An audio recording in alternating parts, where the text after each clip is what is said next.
¿Listo? Iniciamos. Entonces, otra vez, muy buenos días. Bienvenidos a la clase.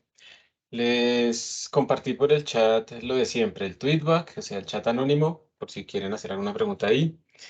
El collab, ese collab está reseteado porque, yo, digamos, hago algunos cambios cuando termino la clase, algunas cosas que hice nuevas y lo vuelvo a exportar desde la versión base. Y eso es lo que queda subido en el repositorio. El repositorio nunca nos queda como lo que hicimos en clase, sino como algo que yo estoy constantemente actualizando hasta que realmente ya no toco más ese tema, ¿listo?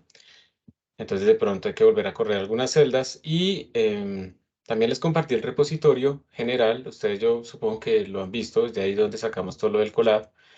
Aquí yo he ido colocando los materiales que hemos ido usando, que he ido creando y que hemos ido usando nosotros durante el semestre. Quisiera hacerles una pregunta y es, ¿a ustedes les sale esto cuando entran al repositorio logueados en su cuenta de GitHub? ¿Les sale esto que dice code, que tiene estas dos opciones, local y code spaces? O no? José, creo que trataste de hablar, pero no prendiste el micrófono, entonces no se escuchó lo que dije. Entonces, ¿me podrían confirmar si se Sí, les sí, sale sí, o no? sí, ¿Cómo? ¿Perdón?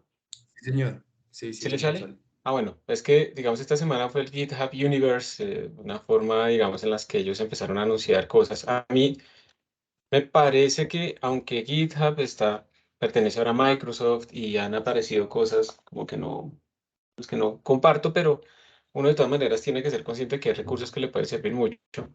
Y este code, esos code spaces son, piénsenlo así como unas máquinas virtuales en la nube, como Replit, que ustedes pueden utilizar. Entonces, si ustedes vienen aquí y lo creen, yo ya tengo uno activado. Si entro a ese code space, básicamente lo que va a darme es como un entorno de programación que se parece como, piénselo, si han usado Replit, como al de Replit, donde vamos a tener como editor, pues obviamente Visual Code, que es el de Microsoft, pero a mí me parece que tiene sus cosas buenas también, sobre todo en facilidad. Y entonces me va a aparecer como todo el repositorio, esperemos a que termine de cargar. Voy a poder navegar allí y si yo le instalo en las extensiones la extensión de Jupyter, entonces voy a poder abrir voy a volver al repositorio. Voy a poder abrir allí los notebooks. Y entonces eso es una forma chévere y útil en la que uno puede trabajar.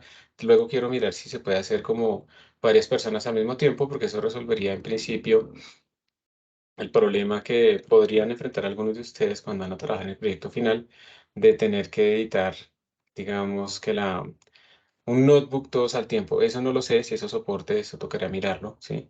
Pero en principio, pues podría ser una de las opciones que ustedes tienen. Entonces, miren que ahí se me abrió el notebook, yo puedo instalar aquí las extensiones, bla, bla, bla. Yo le instalé la extensión de Jupyter, porque si no la instalo, entonces no lo visualizamos bien. Yo simplemente vine aquí a este tab que dice Extensions y ahí le escribí Jupyter y entonces ahí me apareció la primera, yo la instalé, ¿sí? Esa es la idea.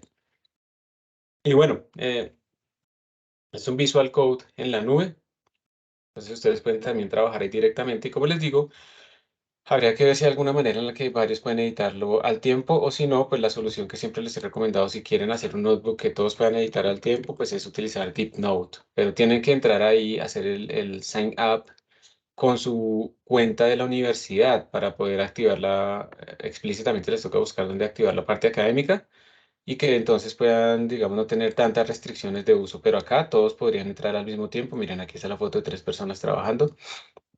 Yo lo he usado con otros equipos para hacer unos proyectos finales en unos cursos y funciona bastante bien. Pero si uno pues se mete ahí con su cuenta Gmail personal, hacker midnight, no sé qué, @gmail.com, pues no le van a dar como muchos recursos a menos que uno pague. Entonces, pues como siempre, recuerden, hay siempre cosas académicas que hay que mirar. Aquí en pricing, por ejemplo, no está explícitamente, pero si ustedes buscan como Deep Note Academic, ahí les van a salir las informaciones. Entonces, bueno, quería comprobar que sí era cierto que se había abierto CodeSpace para todo el mundo, porque eso fue uno de los anuncios. Otro de los anuncios es que el Copilot, yo no sé si usted lo conoce, pero el GitHub Copilot es una inteligencia artificial entrenada con todos los repositorios que aparecen en GitHub. Entonces, en cierta manera uno puede escribir comentarios y Copilot le genera a uno el código. Esa es como la parte fundamental de esa tecnología. Pero ahora pues ustedes pueden hablar y decirle que les haga una función con ciertas restricciones y en principio pues sale bien, pero pues en el demo todo funciona bien, pero cuando uno lo va a utilizar en la realidad ya es mucho más complicado. Yo no sé si a ustedes les ha pasado cuando utilizan Hey Google y ese tipo de palabras, uno pues muchas veces tiene que pensar en cómo escribir o cómo decir las cosas demasiado sencillas para que esa inteligencia artificial entienda bien lo que uno le está diciendo, pero digamos que esos son los inicios de las tecnologías. A largo plazo pues eso va a mejorar, ¿sí? Entonces es el futuro.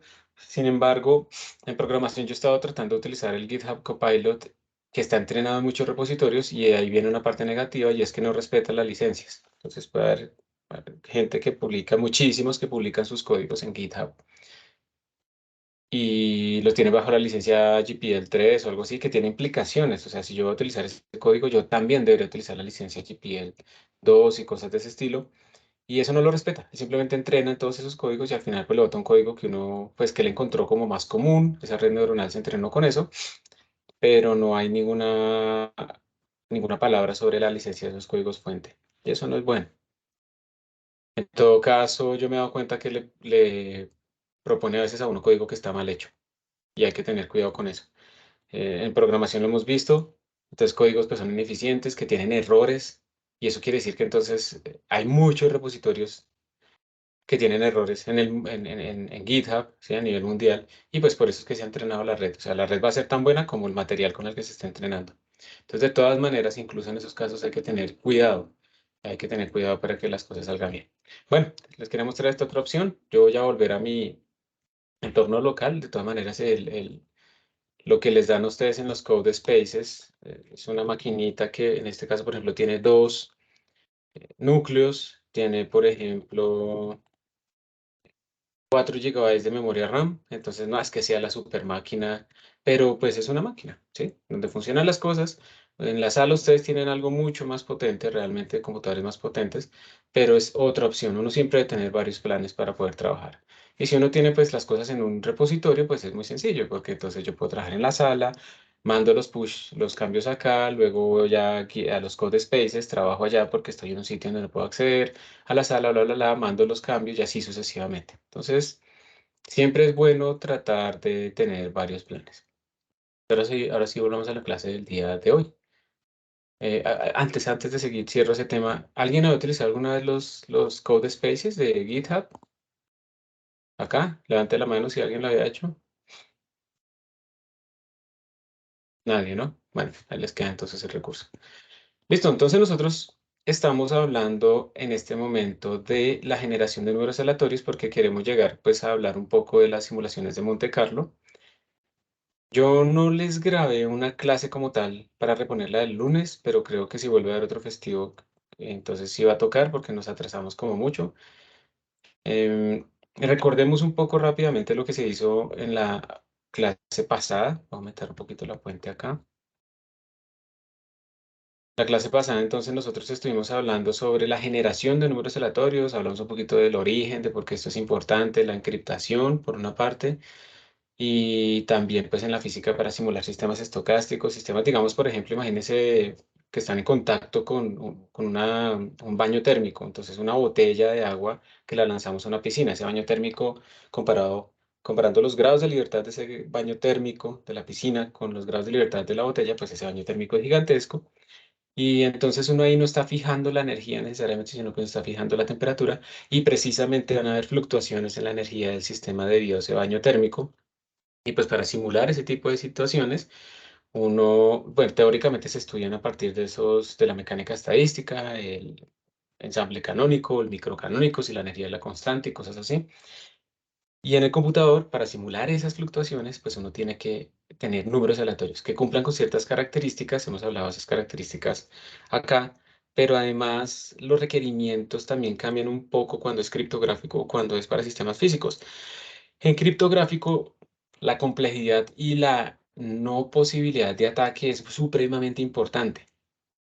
Entonces ahí se sacrifica un poco la rapidez, mientras que en lo computacional, para simulación de sistemas físicos, se requiere que tenga buena calidad, pero que también sea rápido. Entonces, no necesariamente tiene que ser completamente uncrackable o algo así, sino que, pues, desde que tenga un largo periodo, que no esté muy correlacionado a los números y demás, se pueden utilizar. Pero entonces también hay que tener números de buena calidad, sobre todo si uno va a simular transiciones de fase, por ejemplo, en esos sistemas térmicos. Entonces hablábamos un poco de esto, empezamos hablando de las primeras propuestas de generaciones de números aleatorios, estas de congruente lineal o tipo módulo. Creamos una clasecita y vimos que es muy importante saber elegir SA, SC y SM, porque si uno no lo hace bien, entonces llegamos a tener correlaciones. Aquí se están pintando, simplemente se generan muchos números aleatorios y pintamos el siguiente en función del anterior y aparecieron unas correlaciones que uno no quiere, porque uno no quiere poder predecir el siguiente número. Así como en una fluctuación térmica, pues uno en principio no puede predecir o no sabe qué es lo que viene después. Entonces, también apareció un concepto importante que era la semilla, que era la que nos permitía como inicializar nuestra secuencia. Nuestra secuencia, si tuviera 100 números, la semilla nos dice si empezamos en el número 10 o en el número 32. Al final, pues la secuencia es la misma, uno simplemente está muestreando y si yo, independiente de la semilla, muestreo más de 100 números, pues al final voy a repetir mi secuencia, ¿sí? Entonces uno busca que tenga un periodo grande también, pero la semilla me permite a mí como indicar en dónde arranco. No es que arranque en ese número necesariamente, pero sí lo que quiere decir es que le damos un inicio a nuestra secuencia. Entonces después utilizamos el número aleatorio de NumPy, que antes era el Mersenne Twister, que tiene muy buena calidad, que se utiliza actualmente, por ejemplo, en C++ y otros lenguajes para hacer las simulaciones de tipo físico, o sea, tiene buena calidad, no cumple absolutamente todos los tests que se buscan, pero está suficientemente soportado y cumple los suficientes tests como para decir que es de buena calidad. Pero en NumPy recientemente se movieron al PCG64, que es el congruente, bueno, no me acuerdo, generator, no sé qué. Aparentemente pasa mejor aún más los tests que el Mersenne Twister y es incluso más rápido en algunos casos. Entonces, pues hay que mostrar cómo utilizarlo porque si ustedes buscan simplemente en NumPy random, no siempre sale la documentación más actual, ¿sí? Ustedes ven aquí que salen varias cosas y miren, por ejemplo, si yo abriera este W3 Schools, entonces le dicen de NumPy importe random y entonces random ranting para sacar enteros, no sé qué, pero nunca hablaron específicamente de este nuevo generador porque es muy reciente y todos estos tutoriales están desactualizados. Entonces era para dejarles también como presente y activo cómo empezarlo a usar. Simplemente importamos NumPy y en NumPy le decimos que importamos el default random number generator y lo inicializamos con una semilla. Y luego lo que hacemos es llamarlo varias veces, o le decimos varias veces para que nos retorne a un número, o de una vez le decimos que nos mande n números. ¿Sí? Hicimos la misma prueba, vimos que, digamos, con ese test tan sencillo, tan gráfico, tan como cualitativo, encontramos que ya no aparecían esas correlaciones. ¿Sí?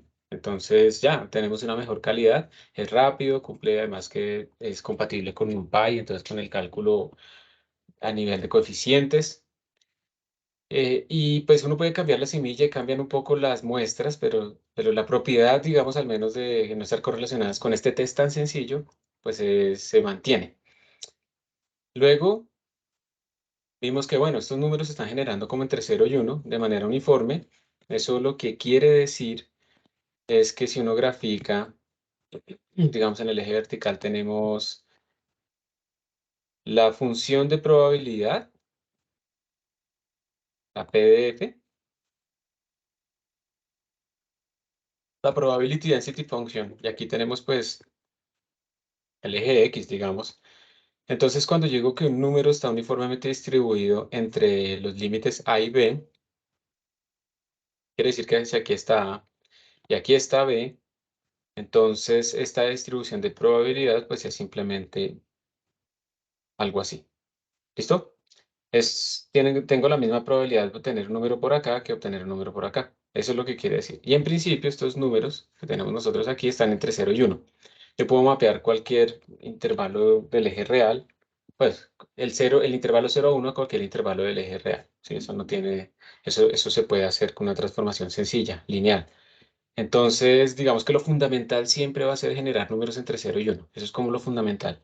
Porque a partir de ello puedo empezar a generar este tipo distribuciones uniformes, pero también puedo generar distribuciones no uniformes. Entonces también puedo, si hay varias maneras de generar esas distribuciones no uniformes, y una de ellas, que se llama el método de la transformación inversa, requiere que uno haga precisamente la inversión de la distribución acumulada. Entonces nosotros veamos un ejemplito con la distribución exponencial. Esta es la probability density function de esta función exponencial.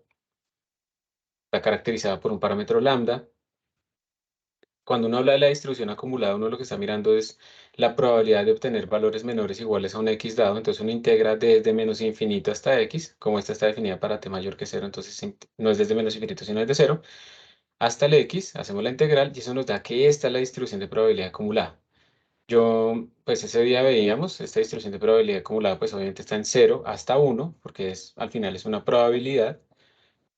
Y entonces nos da para este caso esta curva y por lo tanto el truco, más bien pongámoslo aquí. Espérense. Wiki, exponential distribution, para tener la grafiquita. Entonces, lo que uno hace, miren, aquí está la distribución de probabilidad acumulada. Entonces, uno se fija es, miren, esto está entre 0 y 1, ¿cierto? Y hacemos el ejercicio. ¿Qué pasa si yo genero números aleatoriamente distribuidos? Y ahí cuando digo eso, quiere decir uniformemente distribuidos entre 0 y 1. O sea, que esto sea mi generación entre 0 y 1. Entonces, yo lo que decía es, bueno, digamos que en este momento nos va a salir este punto, acá. Salió este puntico.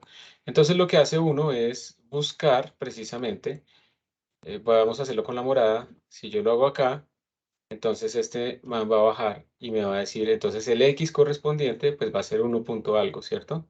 Luego si lanzo otro número aleatorio uniformemente distribuido, supongamos que me dio por acá, entonces queda aquí y aquí abajo y me da este punto. Luego lanzo otro, digamos que me dio por acá, entonces llega hasta aquí.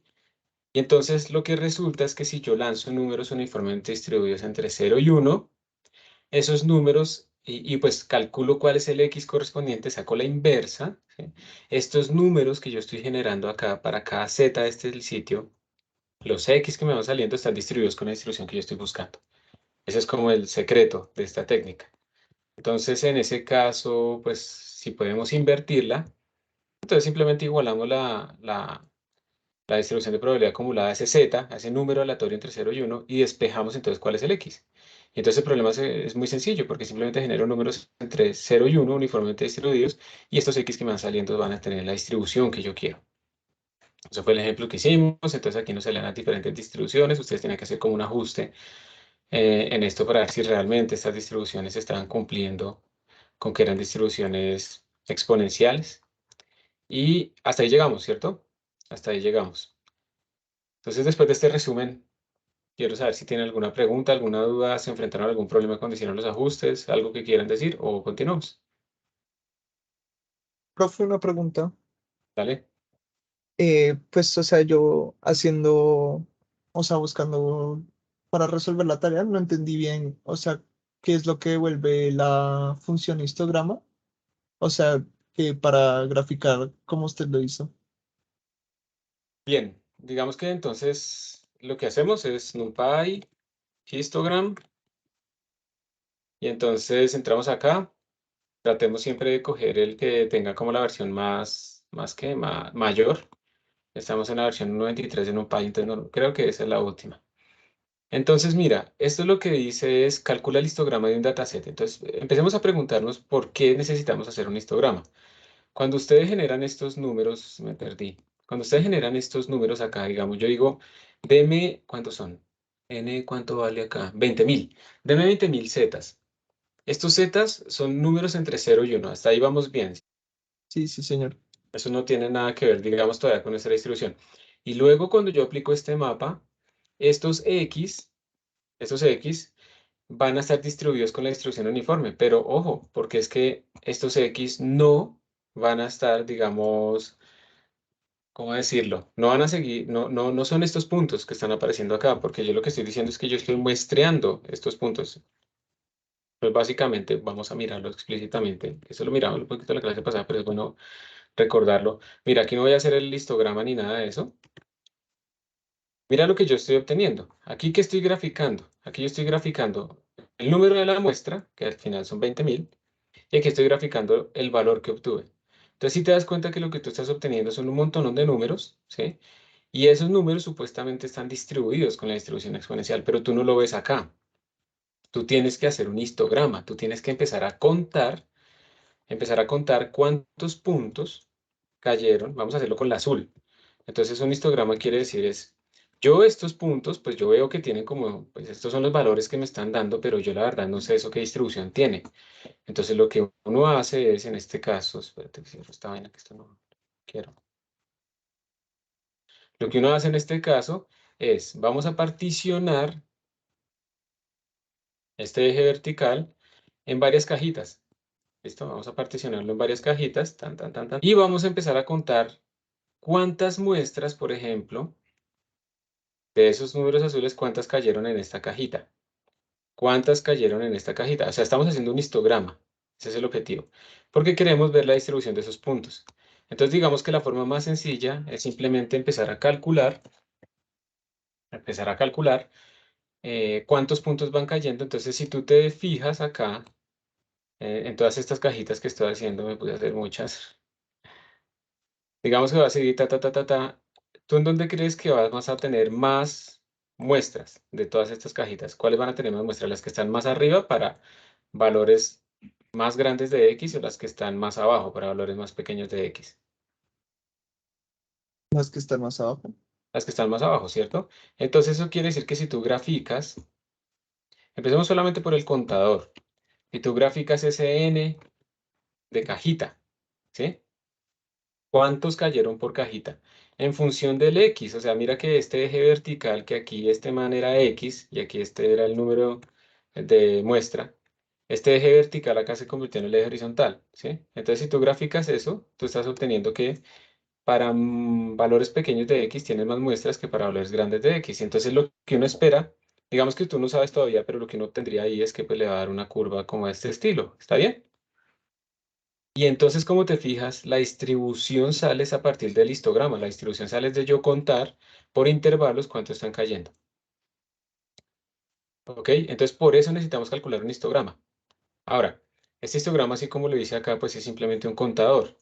¿Sí? Pero uno puede convertir estos histogramas en probabilidades, en densidades de probabilidades. ¿Y cómo se hace eso?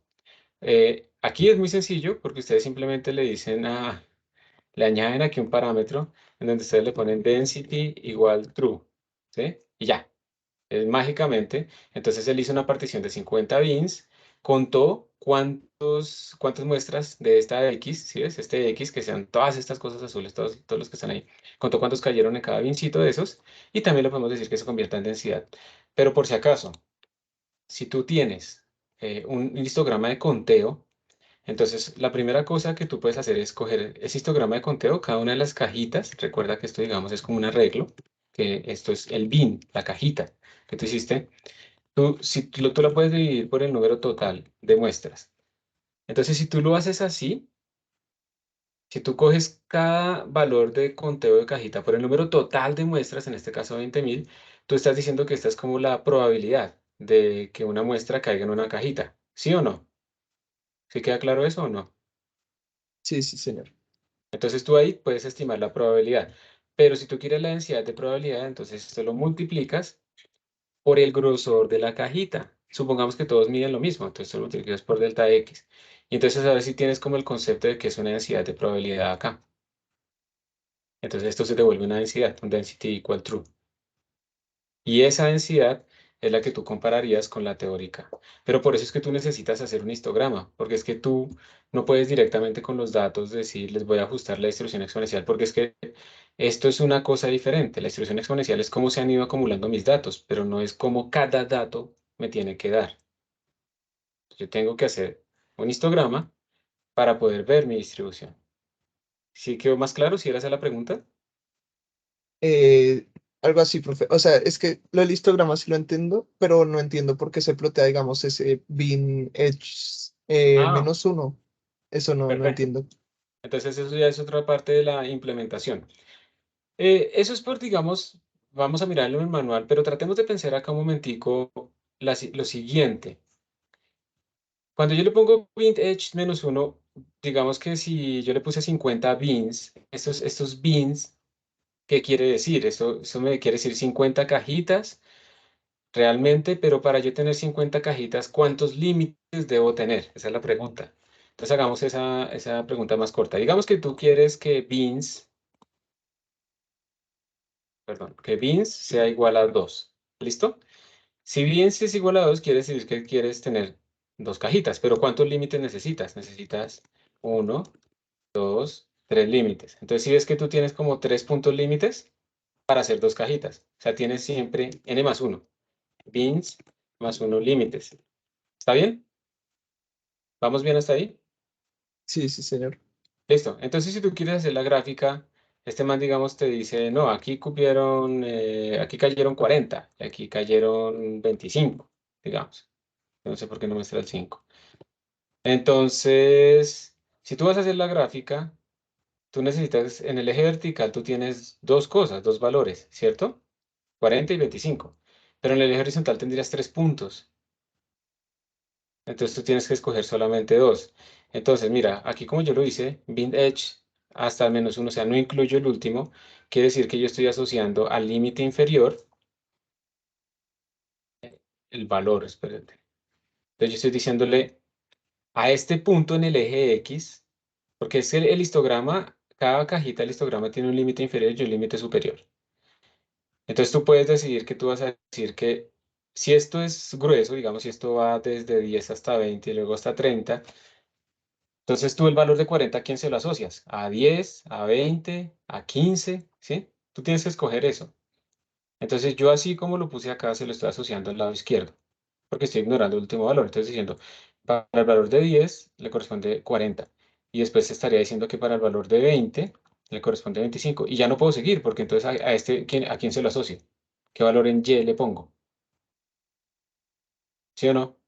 Entonces, por esa razón es que a mí me salen más, o sea, los bin edges son como los bordes de mis bins y siempre va a tener uno más que cajitas pedí. Entonces, aquí si pedí 50 cajitas, tengo 51 límites para poder haberla generado. Y como te digo, entonces simplemente estoy asociando al lado izquierdo los valores y estoy ignorando el último. Entonces, es por eso. Ah, listo ya. Gracias, profe. Listo. Entonces, eso lo puedes, aquí también lo ves, dice entonces, si ustedes llaman al histograma, les mandan el array, por defecto, si ustedes no le mandan el número de bins, él pone 10. Ustedes le pueden decir el rango, por defecto no pone ninguno y lo detecta a partir de los datos. Le pueden decir si normalizado, por defecto él no lo hace. Weights es por si ustedes quieren añadir pesos a su histograma. Y density también es para ver si quieren que sea una densidad o no. Entonces, mira que aquí dice los parámetros son, bueno, el bins es una secuencia. Ustedes también le pueden mandar los límites y demás. Y una cosa importante es esto, lo del density, como les decía. Entonces, si por defecto es false, pero si usted le pone true, él se los va a devolver como una densidad. Y aquí es importante lo que retorna. Mira, dice, retorno un array, ¿sí? Que son los valores en el eje Y de mi histograma. Y retorno los bit edges y mira que aquí te lo dicen. Es una longitud que es longitud del histograma más 1. Pues por eso si tú vas a graficar y digamos, veamos ese error. Si voy a graficar el histograma, entonces yo aquí hice mi histograma rápidamente y voy a graficarlo. Si yo no hago eso, si yo no tengo en cuenta que tengo más bit edges que valores en mi histograma, pues va a salir un error. Si ves, él me dice que X y Y tienen que tener la misma dimensión, pero hay uno que mide 50 y uno el otro mide 50. Es claro, porque bit edges tiene un límite más. Tú lo puedes hacer que empiece desde uno hasta el final. Da casi igual, pero no da igual. Simplemente estamos asociando es al lado derecho el valor. ¿Sí? O puedes tratar de hacer ahí el cálculo para que quede en la mitad, bueno, lo que sea. Cuando yo escribo esto así, estoy asociando los valores al lado izquierdo de mi bin. Sí, señor. Ya definitivamente listo. Muchas gracias por la pregunta. Entonces, sigamos. Un problema importante, este es como muy de ingeniería, digámoslo. Nosotros vamos a ver más de física ahorita que cuando veamos lo de las simulaciones de Monte Carlo, vamos a ver muchos conceptos ahí en esa clase. Si se duermen normalmente en esta clase, en esa clase sí va a ser más complicado, vamos a tener que estar preguntándoles mucho. Pero este problema también aparece en algunas aplicaciones de física y muchas aplicaciones de ingeniería. Y es, yo quisiera generar números aleatorios entre. Entonces, ojo porque digamos cuando ustedes generan números aleatorios entre 0 y 1, podríamos estar pensando que estamos generando números uniformemente distribuidos en una línea, ¿sí? Entonces digamos que ese problema ya está resuelto. Y ahora vamos a hablar de regiones más grandes. Entonces imagínense que queremos generar números aleatorios en una elipse, ¿sí? En x al cuadrado más 4y al cuadrado igual a 4. Entonces tenemos esa elipse y tenemos como dos opciones. Antes de ir a ver los códigos, espero que no le hayan dado Shift Enter ya, pero si lo hicieron, pues no pasa nada. Pero antes de ver, quisiera que tratáramos de pensar cuál es la diferencia entre estas dos formas. Voy a procurar hacer aquí un dibujo de eso, ¿sí? Digamos que esta es nuestra elipse. Este es nuestro eje Y.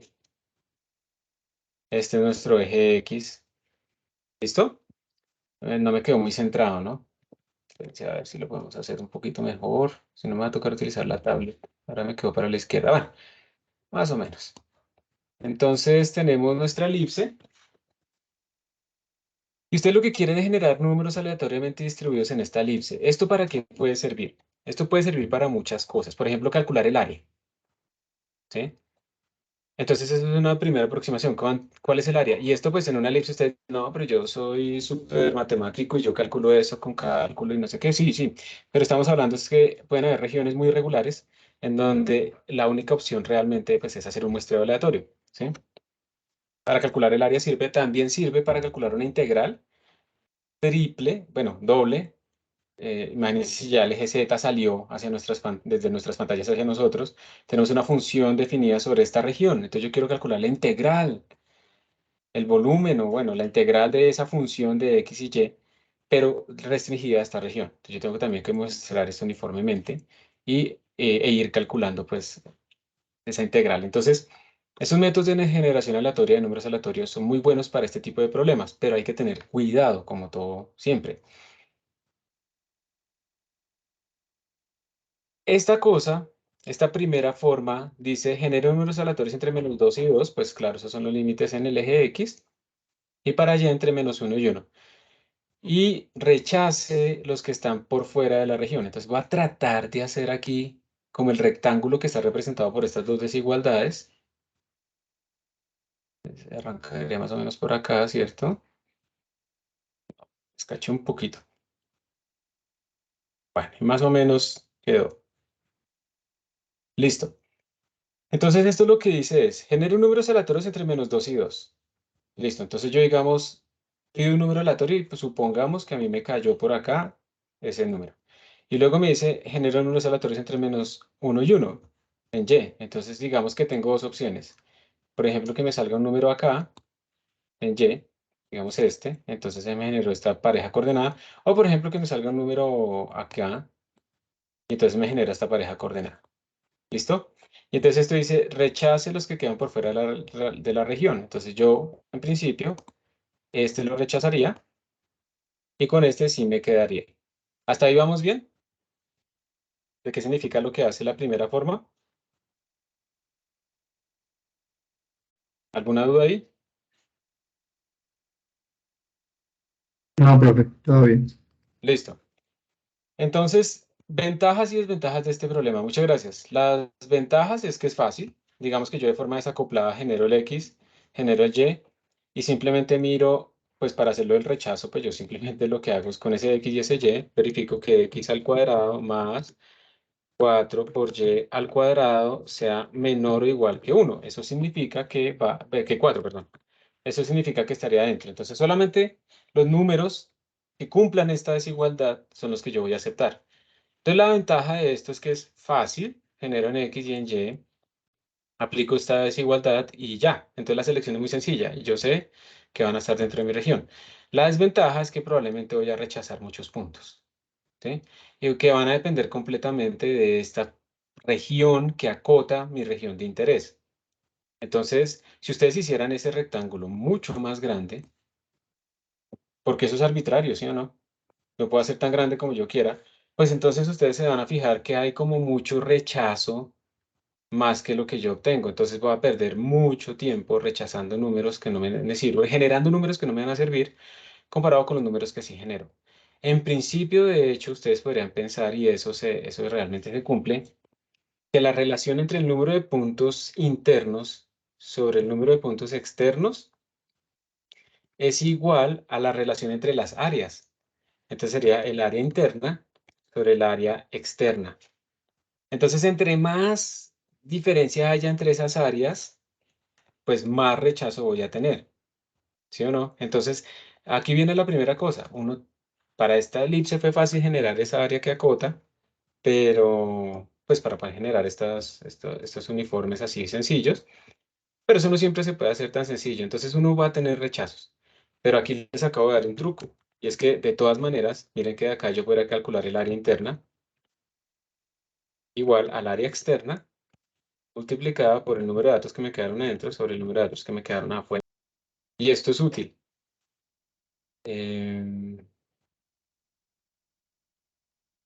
Esto lo vamos a utilizar, ¿está bien? Entonces no lo olvidemos. Voy a esperar que se cansa. Bueno, ahorita lo corregimos porque creo que aquí, sí, aquí tendría que ir como el área total, pero no vamos a complicarnos. Esta área total incluye, o sea, si yo pongo aquí no el área de afuera exactamente, sino el área total, pues que es más fácil de calcular, entonces aquí va el n total. El área será el área del cuadrado, entonces incluye tanto esta externa, es la corona, digamos, como la parte interna. Entonces aquí iría el número total de muestras y aquí pues va el número total de muestras. Entonces miren que la forma de calcular esas áreas pues es simplemente coger el área total y multiplicarlo por la fracción de números que quedaron adentro de mi región. Y esta es la manera, ya de una vez ustedes la vieron, en cómo podemos calcular áreas. Y lo mismo vamos a hacer para volúmenes o volúmenes hiperdimensionales, que hay un ejercicio así, calcular el volumen de una esfera n-dimensional. Entonces también se calcula de esta manera. Hacemos un cubo hiperdimensional que incluya nuestra esfera hiperdimensional y entonces calculamos cuántos puntos quedaron adentro comparado con los puntos totales y con eso podemos calcular ese volumen de esa región, que obviamente ustedes la pueden hacer analíticamente, pero la idea es hacerlo también numéricamente. Entonces, este método es muy fácil, es muy útil, pero pues tenemos que tener un cierto cuidado con las regiones que generamos de acotamiento para que no rechacemos demasiado. Entonces viene otro método, entonces uno dice, bueno, pero pues el problema es precisamente que yo estoy generando como números uniformes en ambos casos. ¿Qué tal si más bien yo hago lo siguiente? ¿Qué tal si más bien yo genero una muestra en el eje de X, digamos esta? No, hagámosla en otro sitio. Digamos acá, que sea más explícito. ¿Y qué tal si la siguiente muestra para el eje Y yo no la genero uniformemente distribuidas en el rectángulo, sino la defino entre estos límites? Porque claramente yo acá tengo como un Y superior y un Y inferior. Entonces, en vez de generarla entre este punto externo y este punto externo a la Y, la genero uniforme, pero acá, entre estos dos. ¿Qué ventajas podría tener este método si yo lo hago así? ¿Será que yo rechazo? Si yo siempre genero dentro de estos límites, si digamos aquí me da otro X, digamos este X, entonces yo genero en el eje Y entre los límites internos, ¿será que yo estoy rechazando o todas las muestras que yo genere van a estar adentro siempre? ¿Van a estar adentro siempre? Van a estar adentro siempre, ¿cierto? Entonces uno diría, nunca rechazo. Y entonces buenísimo. Pero resulta que la gente utiliza siempre la uno. ¿Ustedes cuál posible problema creen que pueda tener la 2? Sino que lo hagamos un poquito más claro. Imagínense cajitas, digamos esta cajita que yo tengo acá y otra cajita que voy a hacer aquí en el borde, del mismo grosor, del mismo ancho, ¿listo? Pero tiene diferente altura.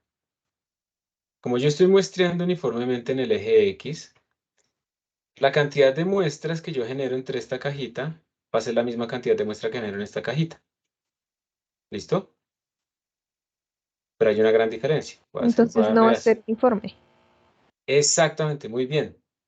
Porque cuando yo no rechazo, entonces aquí generé 20 muestras, aquí también van a haber 20 muestras, pero lo que pasa es que aquí van a estar en esta zona izquierda más acumuladas mis 20 muestras. Y yo nunca rechazo. Voy a tener 20 muestras, pero más concentradas, o sea que voy a concentrar hacia los bordes mi muestreo. Entonces no va a ser uniforme en la región. Entonces, perfecto, genero muestras que nunca rechazo, pero la densidad me cambió. Ya no es uniforme en la región. Entonces, por esa razón es que no se utiliza el método número 2. ¿Sí? A menos que yo hiciera como un cambio, ¿sí? Y empezar a decir, pues voy a rechazar con la proporción del área comparativamente con el área global, pero es la misma vaina, o sea, si yo le meto que tengo que meter más cálculos, yo ya conozco la distribución, ya generé números así, entonces ya no tiene sentido. Entonces la idea en este momento es que hagamos, digamos, ese muestreo, la opción 1, ¿sí? Que hagamos ese muestreo. Aquí está también la opción 2 para que se vean esos problemas.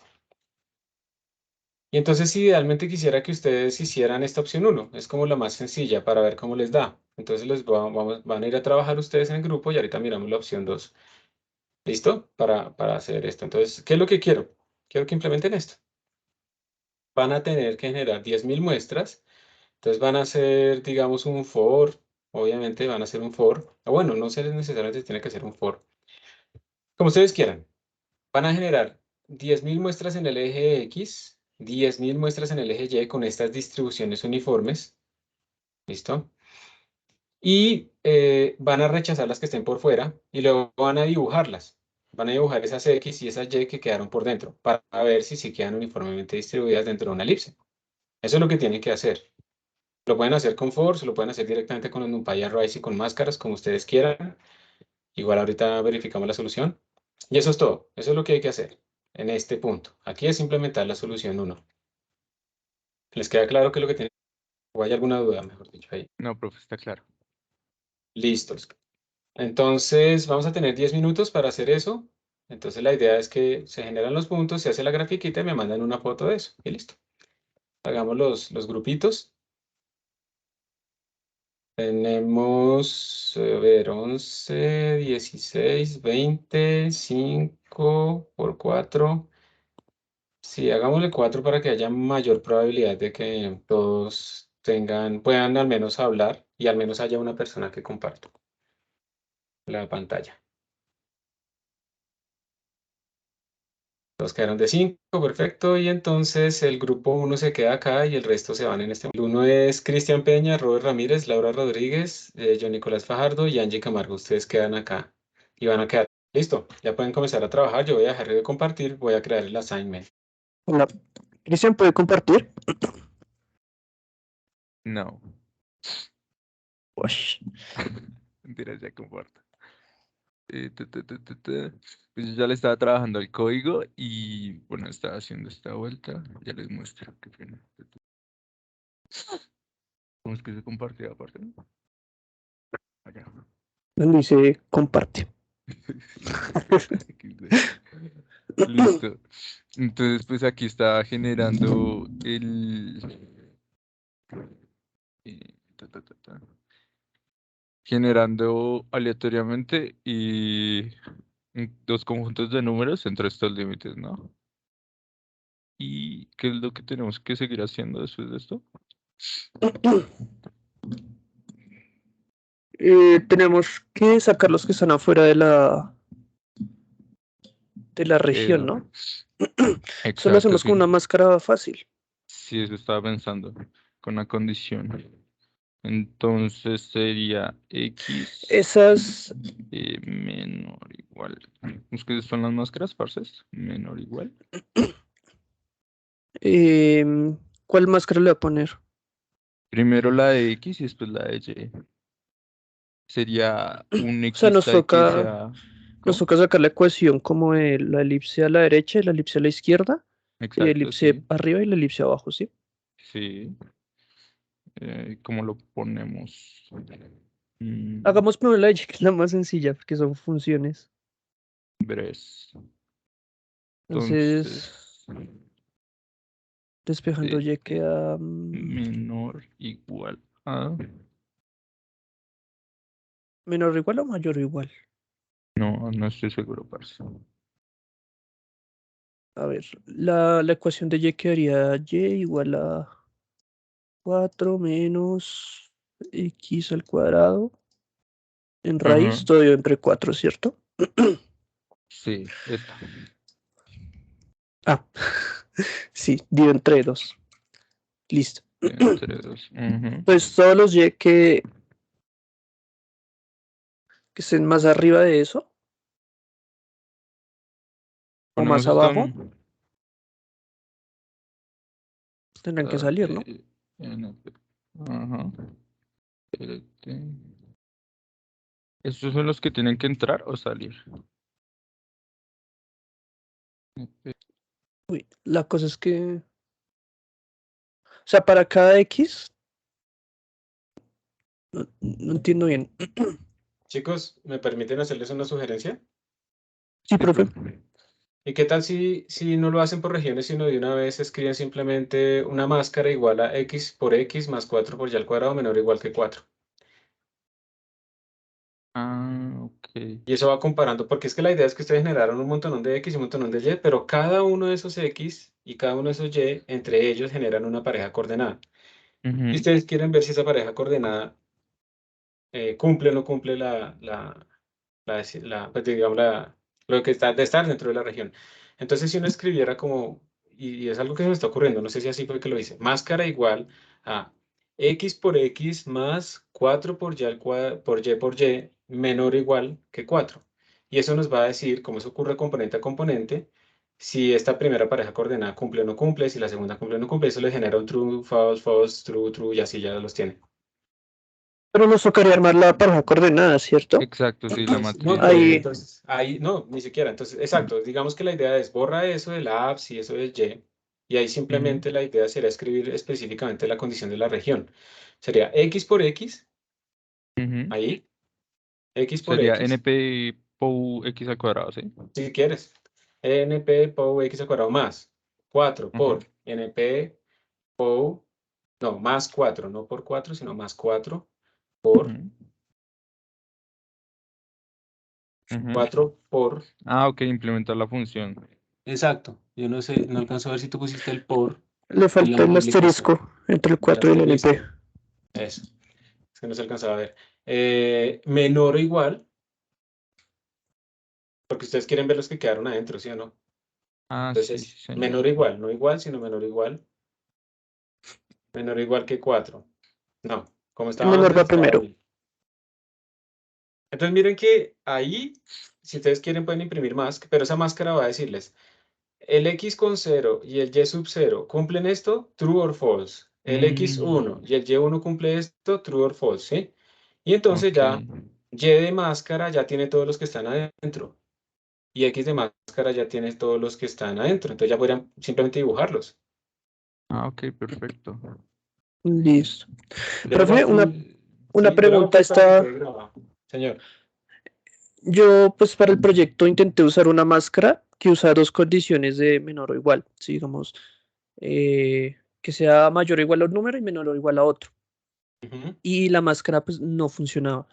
No sé si es que las Sí. máscaras solo necesitan una condición. No. Tú puedes hacer varias máscaras, pero digamos que la sintaxis cambia. Digamos que tú lo puedes hacer así, te lo voy a escribir por el chat. Máscara igual, y tú puedes hacer las condiciones, digamos, por aparte. Entonces, máscara 1 y, eso es a nivel lógico, máscara 2. Pero ese i no es con doble i, sino con una sola i ampersand, porque él está verificando como el i entre condiciones booleanas. Ok, ¿y esas máscaras las tengo que definir antes? ¿O las Sí, puedo claro. definir ahí? Pues las puedes definir también ahí, entre paréntesis, las puedes escribir cada condición. Lo que pasa es que ponerlas aparte a veces de pronto le más claro, pero da igual.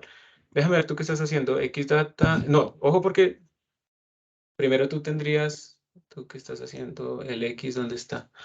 ¿Dónde está X y Y? ¿Dónde los generaste? Ah, Creo que los con dos. esto sí, sí, los voy a pedir. Listo. Low igual a -2, high igual a 2, size igual n. Espérate a ver qué Es que más no estoy seguro de pasó. esta sintaxis, profe. Y estaba Sí, yo pensando. utilizaría uniform. Ok. Entonces, Sería mira, rng.uniform.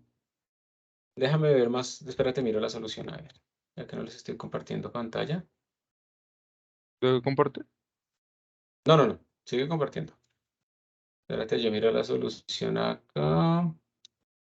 rng.uniform. Ok. Entonces, uniform, y le pones -2 a 2. Yo no sé si eso se llame low. Entonces, quítale el low y ponle simplemente de -2 hasta 2 y la n, ¿sí? ¿Ah, sí? Sí, porque es que yo no me acuerdo bien realmente. Y ahorita miramos el argumento, cómo es. Eso. Es que no me acuerdo si se llama low. ¿Listo? Eso es lo que no me acuerdo. Entonces, si tú le pones una keyword ahí que no sea la que él tiene, entonces no funciona. Vamos a mirar. Ok. Dice que no es Ah, es power, que es es power. power. Power, ajá. El power es de C++. Fran, ahí Listo. está. Pero entonces píntalo, ahí lo pintó con líneas. Entonces, porfa, después en la línea 16, colócale coma y ahí le pones bolitas. No, bolitas. Una O. Y de hecho, ¿sabes qué deberías hacer? Píntalo como Ujú. scatter. En vez de plt.plot, ponle plt.scatter. Un scatter es la figura, digamos, que uno busca en estos casos, con doble.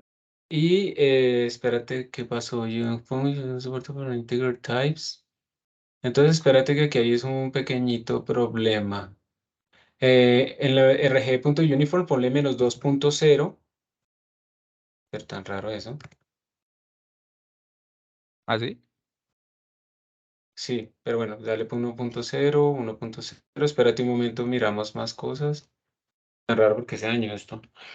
Hazme un favor, en el scatter, quítale lo que está entre comillas, porque creo que ¿Esto? ese es el problema. Sí, dale Shift Enter. Sí, Ok. ese era el problema. Y vamos a hacerlo más chiquito. Entonces, si uno mira el scatter, mira que hay una cosa que dice S igual a none. A none, si lo ves, el tercer argumento, eso es el tamaño. Si tú ves ahí en Ok, los sí. parámetros, ahí dice el tamaño, entonces le puedes poner S igual a 0.3 para que lo haga más chiquito. S. No la C de color, sino la S. S de Ah, sapo. sí, sí, sí. Ahí está. Ok. ¿Y esto es como la densidad de puntos, el S, profe? No. El S es el tamaño de los puntos. Lo que pasa es que estaban Ah, pintados muy ok, grandes, ok. entonces tú no veías. Entonces se los hiciste más chiquitos.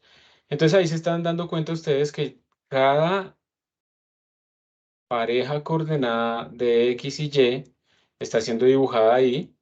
Y pues sí parece ser uniformemente distribuido en la región, ¿cierto? Ujú.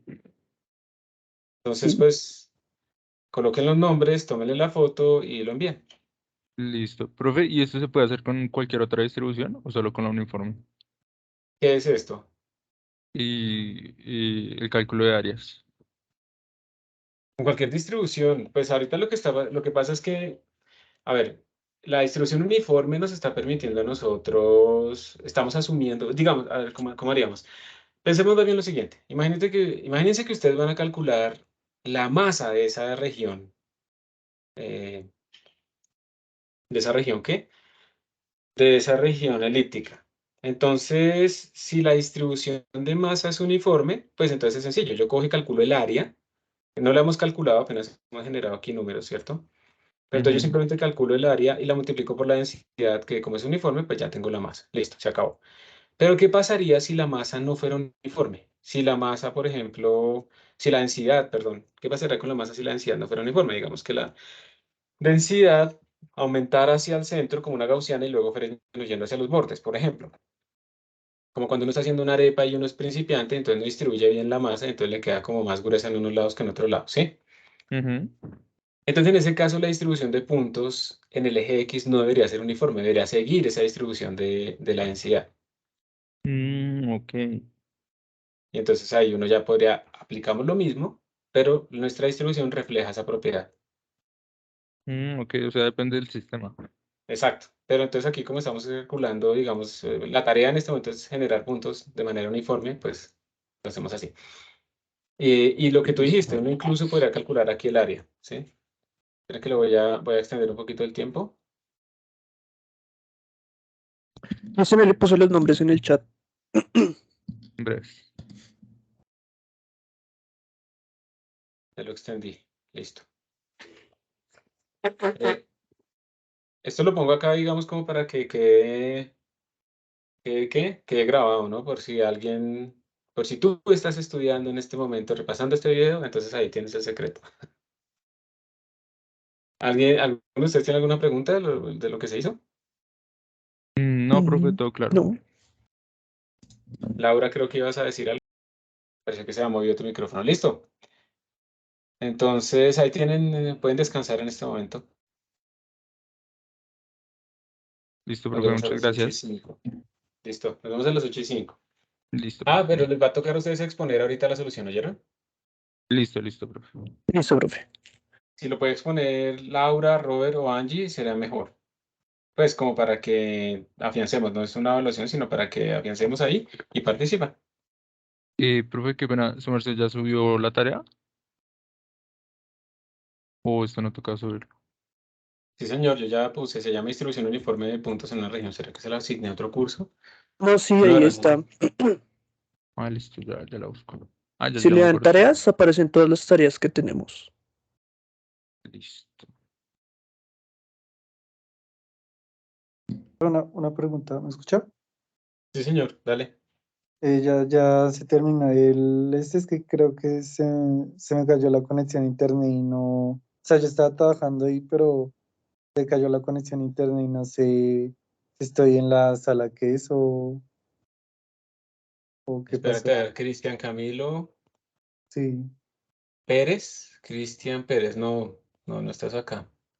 Tú deberías estar en la 3, pero lo curioso es que no te puedo asignar. Voy a ver si te puedo mandar. Ahí te está llegando una llamada. Acéptala y entra ya. Listo.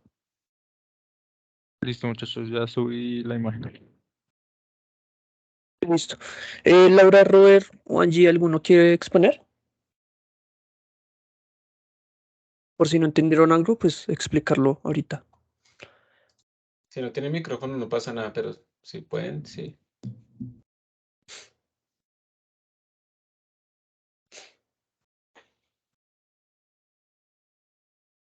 Pues si dejas ver el código para más o menos guiarme qué decir.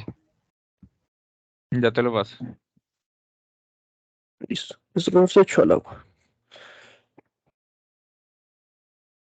Listo, Angie y Laura. Uy, ahora que me acuerdo no tengo micro, parce. ¿No tiene qué? Micro.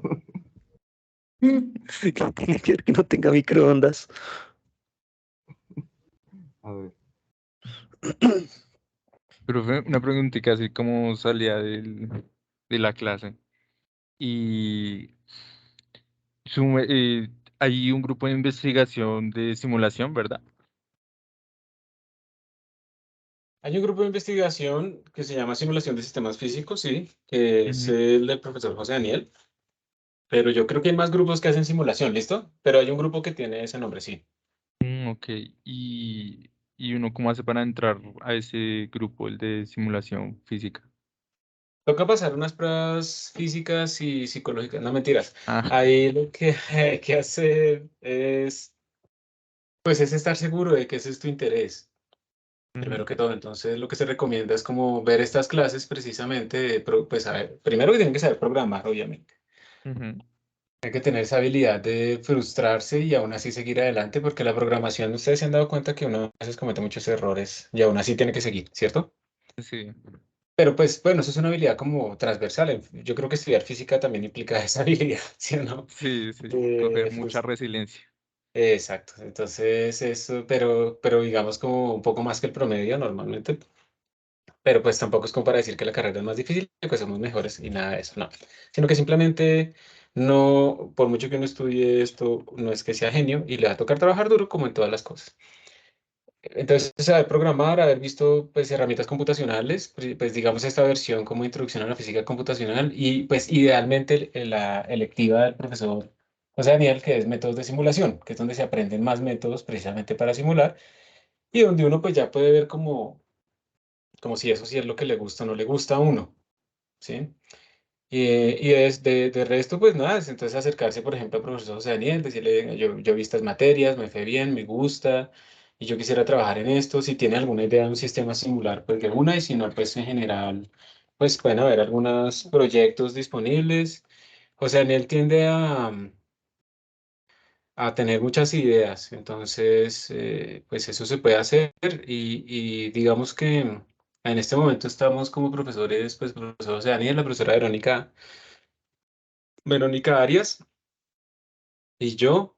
Ella trabaja en simulaciones astrofísicas y pues entonces también ver eso, si lo que ustedes quieren hacer está dentro del grupo y si no, pues en otro grupo.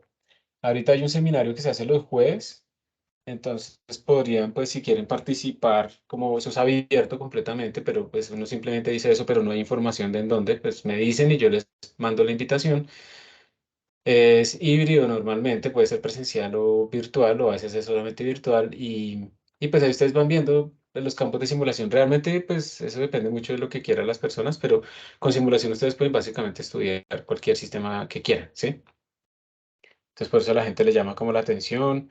También puede estar relacionado con experimentos, también puede estar relacionado con física teórica porque uno puede hacer modelos nuevos y puede luego probarlos con experimentos computacionales. O puede hacer modelos computacionales, pero tiene que hacer un experimento para calibrar esos modelos y después sí explorar cosas que no se podrían hacer fácilmente experimentar. Entonces realmente pues está muy ligado a todo. E incluso si ustedes no quieren hacer la tesis en simulación, pues realmente lo de la habilidad de programar cosas les va a ser muy útil en su carrera como físicos, porque eso ya de que yo me siento con lápiz y papel y genero una nueva teoría es bastante complicado. No quiere decir que sea imposible, pero la ayuda computacional también va a ser muy útil. Ya hay gente que hace cosas súper teóricas, QCD y cosas así, que les toca hacer cálculos para ver si sus predicciones sí están dentro de los rangos apropiados y demás. Entonces, de todas maneras, es una herramienta necesaria. Pero si en particular, pues, tú quieres conocer más del grupo, pues de una, ahí te puedes acercar al seminario y puedes empezar a conocer a la gente y preguntar y bueno, ahí se va viendo si es lo que realmente te gusta y quieres hacer. ¿Listo? Listo, profe. Pues le envío un correo Sí, preguntando esa sí, sí, sí. información. Sí, eso es Listo, profe. los jueves a las 9. Entonces, pues, tienes que enviarme eso. En estos días igual creo que el link no cambia. Entonces, sí, no pasa nada, no pasa nada realmente. Los jueves a las 9, entonces me mandas y yo te mando el link. Me mandas el correo y yo te mando el link. Listo, profe. Muchas gracias. Listo, pues, no hay problema. Bueno, voy a traer a los demás.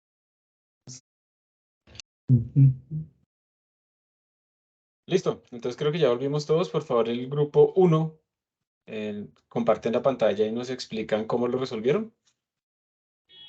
Cristian, ¿podrías presentar el código, por favor? ¿O yo? Y ya lo ahí se ve. Sí, ahí se ve. Entonces, lo primero que hicimos fue declarar la semilla, que está en la línea 13, y luego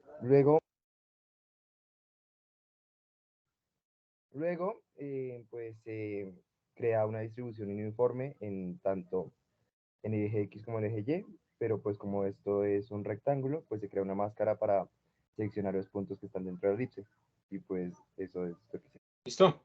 Entonces, una cosa importante, un detallito ahí, es que esa máscara, o sea, se generaron todos los puntos y esa máscara lo que está haciendo es verificar por parejas coordenadas eh, si cumplen o no cumplen que están dentro de la región. Recuerden que esa X y esa Y representan parejas coordenadas. Y recuerden que en NumPy todo ocurre a nivel de coeficientes. Entonces la máscara está verificando si el primer X y el primer Y cumple que están en la región. Si es así, les pone un true en esa máscara. Esa máscara vale true en su primer elemento. Si no es así, pues vale false. Luego ahí verifica el segundo valor en el arreglo de X, el segundo valor en el arreglo de Y, verifique si está dentro y así sucesivamente hace con todos. Entonces la máscara ya nos está diciendo quiénes quedaron adentro y quiénes quedaron afuera. No tenemos que rechazarlos como de forma explícita o algo así. Y luego pues simplemente se pintan los datos con la máscara.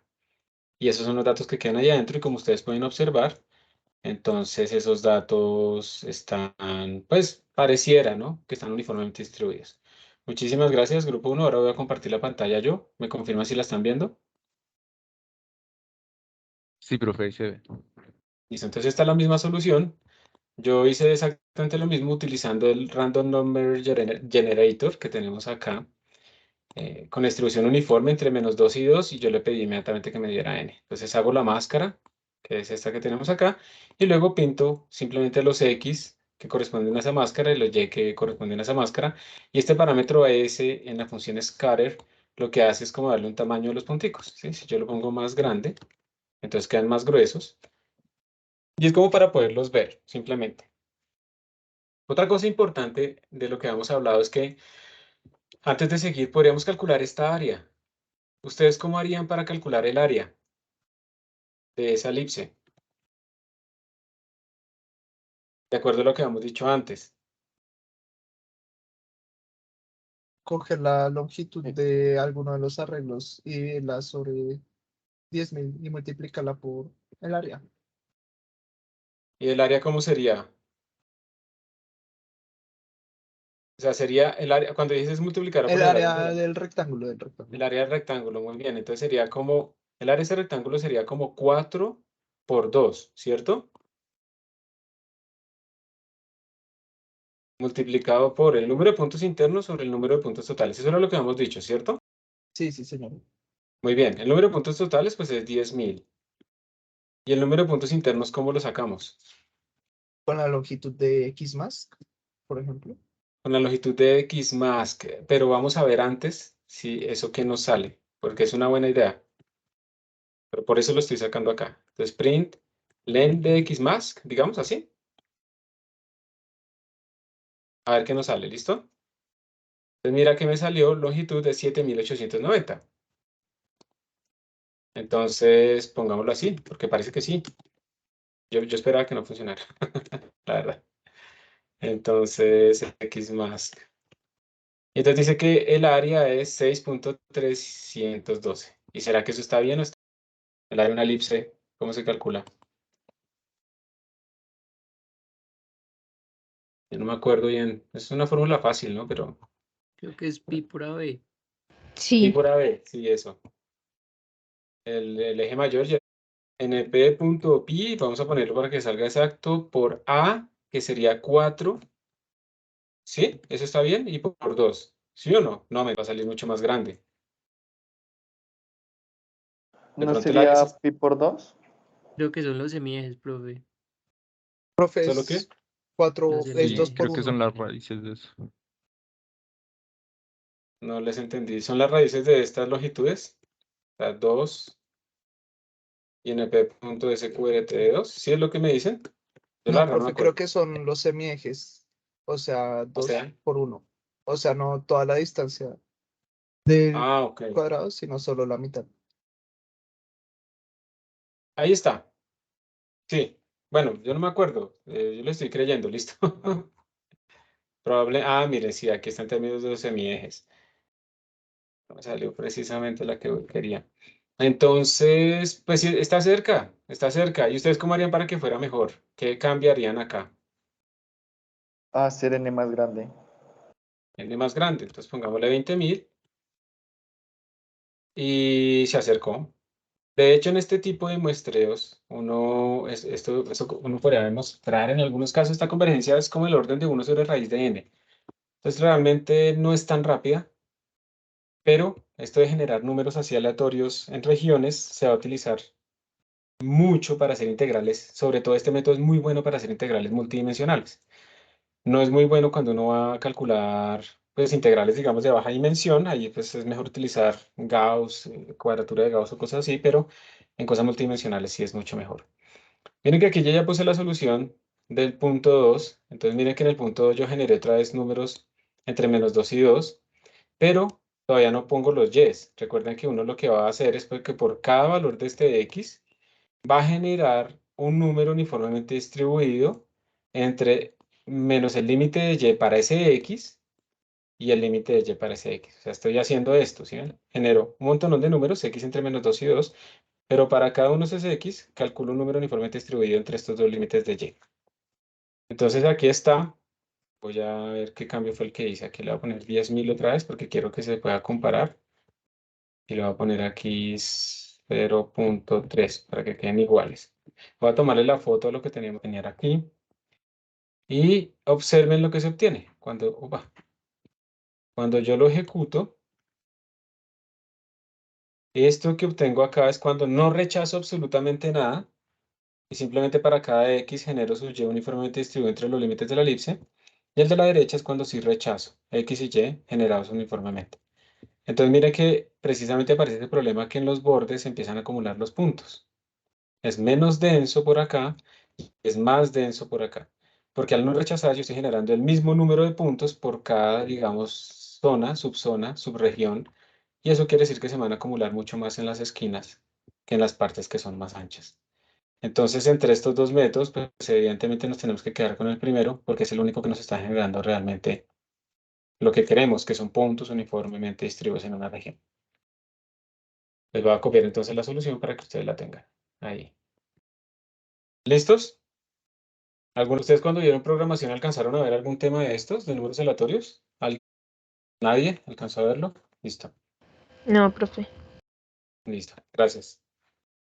Bueno, aquí hay unos ejercicios, los que les va a quedar de pronto alguno más adelante. Entonces dice calcular el área, pues ya lo hicimos con el método 1. El método 2 no nos sirve para calcular el área, ¿cierto? Generar una muestra en una región triangular delimitada pues por el eje X, el eje Y y esta línea recta. Generar una muestra uniforme en un diamante, ¿sí? En esta región, con estas cuyas abscisas o cuyos vértices más bien están dados por estas coordenadas. Generar una muestra uniforme en una esfera, ¿sí? Y entonces contar cuántas caen en el primer octante. Ese tipo de cosas los podemos hacer con esto que acabamos de ver. Pero ahora pues vamos a pasar a calcular áreas y volúmenes. Áreas ya lo vimos. Y pues en general lo que esto quiere hacer, o lo que queremos hacer acá nosotros, es calcular como estas integrales. Entonces, aquí yo creo que esto está mal porque aquí no estamos calculando áreas, sino que estamos calculando son integrales, ¿sí? Esto no son áreas y volúmenes, sino integrales. Las áreas y los volúmenes ya los hicimos acá. Entonces, miren, ¿cuál es la idea? ¿Cómo puedo yo utilizar números aleatorios para calcular una integral? El punto es el siguiente. Arranquemos de acá. Si yo tengo una integral que sea entre 0 y 1 de f de x de x, yo puedo generar muchos números, ¿sí? Que aleatoriamente en la región que quiero integrar, que sea entre 0 y 1 en este caso. Y por cada uno de esos valores calculo el f y simplemente calculo el valor promedio. El valor promedio va a ser pues, la sumatoria de esas f's que obtuve dividido entre el número de muestras que tomé. Eso es una generalización del teorema, digamos, del valor medio. Cuando ustedes van a calcular el valor medio de una función en un intervalo a b, ustedes hacen la integral y la dividen entre 1 sobre b menos a. Entonces, lo que estamos diciendo es que esa integral, este valor promedio, pues es aproximadamente coger y muestrear nuestra función en ese intervalo. O sea, estos x sub y están entre a y b. Sumar todas esas f's y dividirlo entre n. O sea, al lado izquierdo tenemos el valor promedio y al lado derecho tenemos una estimación del valor promedio. Entonces observen que este b menos a de acá es como la longitud que yo tengo aquí, ¿sí o no? Entonces ahora digamos que si yo me paso a 3 dimensiones, como esta integral que tengo acá, el valor medio de esta función en este paralelepípedo va a ser igual a hacer la integral de mi función y dividirla, en este caso, pues por el volumen de ese paralelepípedo. Entonces el volumen sería 2, que es esta distancia, por 2, que es esta distancia, por 2, que sería 8. Y ese valor promedio, pues yo lo puedo aproximar simplemente muestreando números x, y, z dentro de esta región, haciendo la sumatoria de la función evaluada en cada uno de esos puntos y dividiéndolo por el número de muestras que tomé. O sea, de nuevo, al lado izquierdo tengo mi valor promedio de mi función y al lado derecho tengo pues el valor promedio de la función de un estimador. Eso es generalizado. Entonces, yo lo que podría decir es que lo que tengo acá, al lado izquierdo multiplicando a mi integral, al lado izquierdo multiplicando a mi integral, es algo que vamos a llamar la medida de la región. Que la medida de la región en una dimensión va a ser la longitud, en 2 dimensiones sería el área y en 3 dimensiones sería el volumen de mi región. Entonces, yo simplemente podría pasar esta medida aquí a multiplicar y entonces, ahora yo podría decir que la integral va a ser igual a la medida de esa región donde estoy haciendo mi integral por el promedio.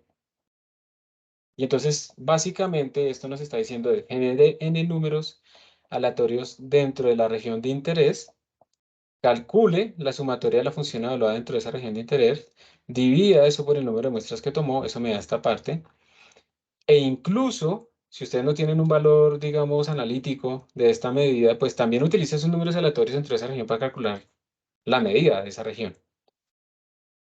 Y con eso usted está estimando la integral. Y listo. Entonces, por ejemplo, ahora vamos a tener este ejercicio en el que vamos a calcular el área. No, perdón, esto no es verdad, esto no es el área, ¿sí? Esto no es el área, entonces espérense, a ver, yo bajo acá, voy a corregir de una vez esto porque después se me olvida. O sea, sí vamos a necesitar áreas y volúmenes implícitamente, pero no es el objetivo de lo que estamos haciendo acá.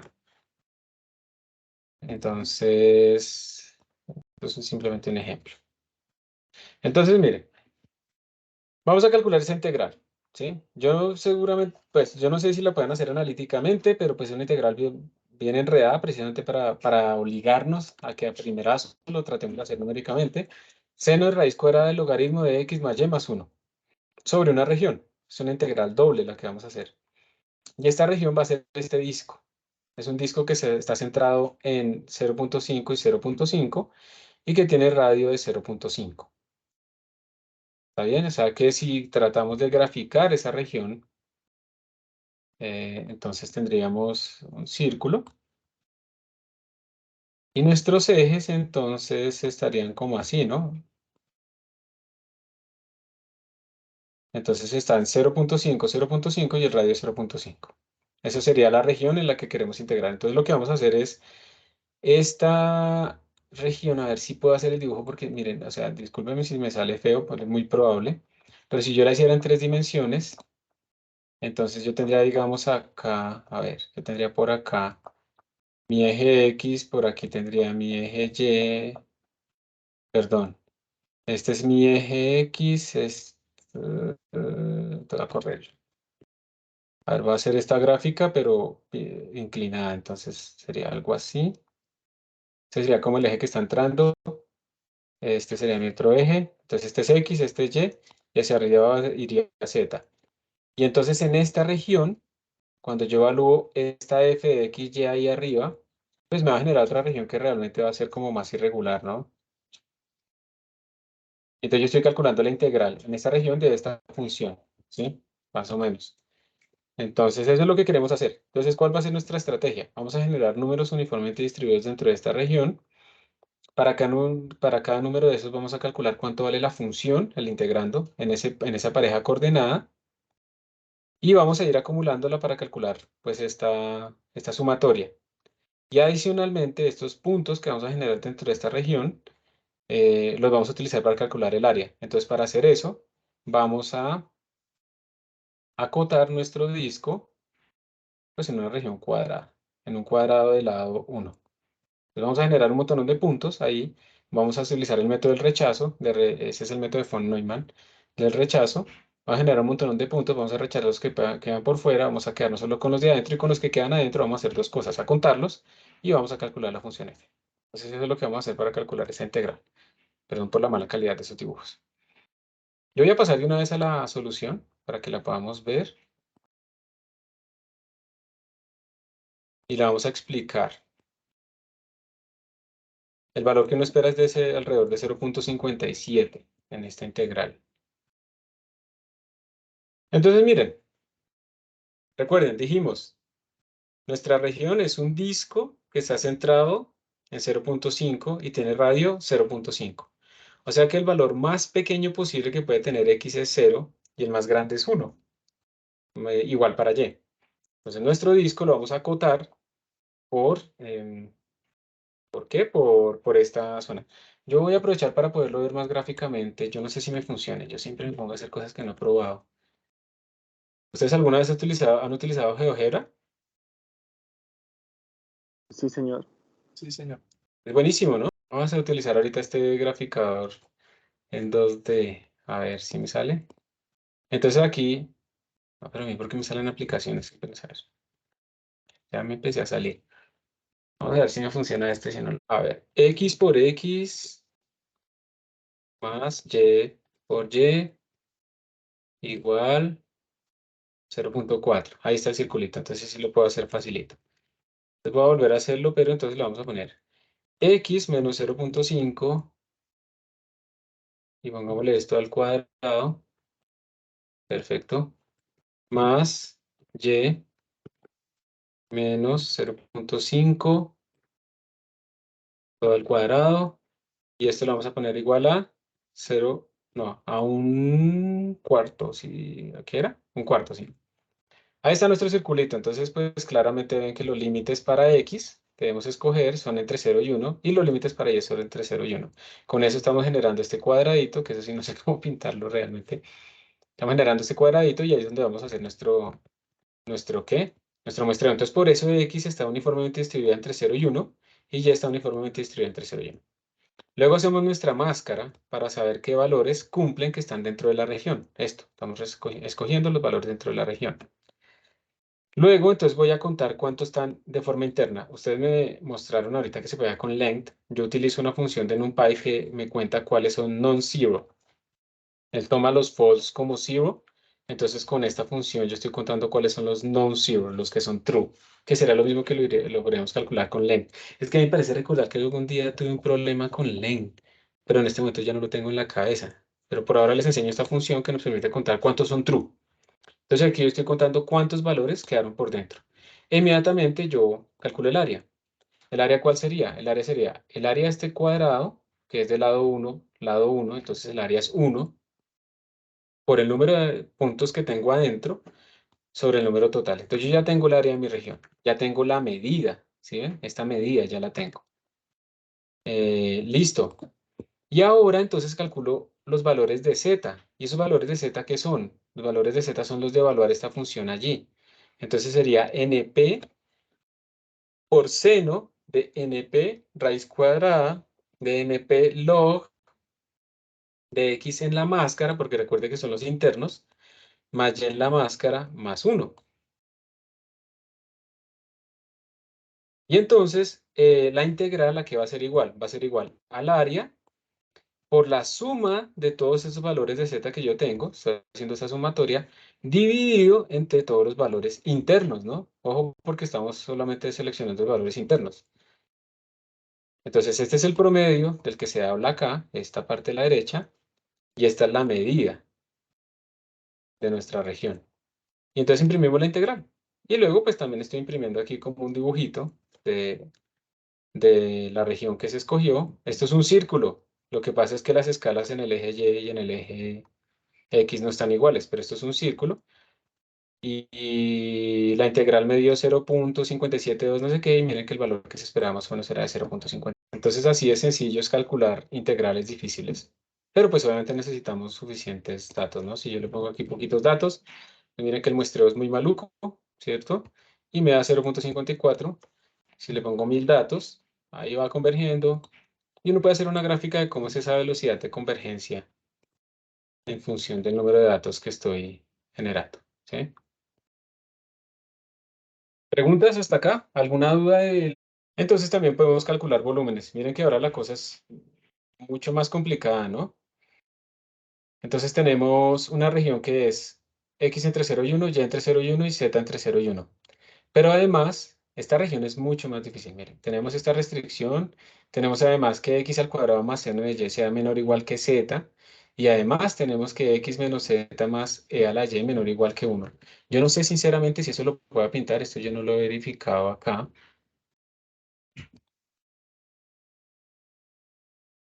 ¿Dónde es que selecciono? Bueno, voy a cerrarla. Voy a intentarlo. 0. A ver, vamos a ver si sale algo cuando escribo esto. X al cuadrado más seno de Y. X al cuadrado más seno de Y es menor o igual que Z. Bueno, ya estamos viendo que la primera función es bastante complicada, ¿no? La otra, ¿cómo es? X menos Y, X menos Z más la Y. Pero no, la verdad es que no sé cómo ponerlo ahí las intersecciones, entonces voy a dejarlo así quieto y ya no me voy a poner a fregar con eso. Pero es una región bastante compleja, ¿sí? Entonces es una región que es difícil de visualizar, pero queremos calcular el volumen de esa región. El valor más o menos que se espera que es alrededor de 0.14. Entonces, a ver, pensemos, ¿qué es lo que tendríamos que hacer? Tendríamos que generar números entre 0 y 1 para X, entre 0 y 1 para Y, y entre 0 y 1 para Z. Luego hacer una máscara que nos seleccione los números que cumplen esto. Y luego hacer otra máscara que nos seleccione los números que cumplen esto. Y luego juntar esas dos máscaras para que nos seleccione los números que cumplen las dos al tiempo. Y con eso, entonces vamos a tener el número de puntos internos. Vamos a poder tener el volumen Y después vamos a evaluar ese volumen simplemente calculando el volumen de esta región, de este paralelepípedo, multiplicado por el número de puntos que nos quedaron internamente sobre el número de puntos totales. Y eso es todo. Con eso hemos calculado el volumen. Bien, entonces miren, de nuevo, estamos generando números uniformemente distribuidos entre 0 y 1, x, y, z. Estoy generando la primera máscara, que es esta primera desigualdad, x por x más seno de y menor o igual que z.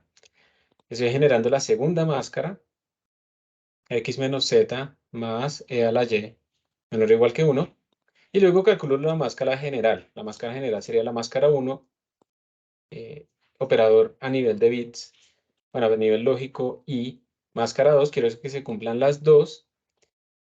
Entonces ya quedó mi máscara total y entonces ahora cuento cuántos quedaron adentro, cuántos son true, y el volumen pues va a ser el volumen del paralelepípedo, que es 1 por 1 por 1, por el número de puntos que quedaron adentro sobre el número de puntos totales que tomé, que serían 10.000.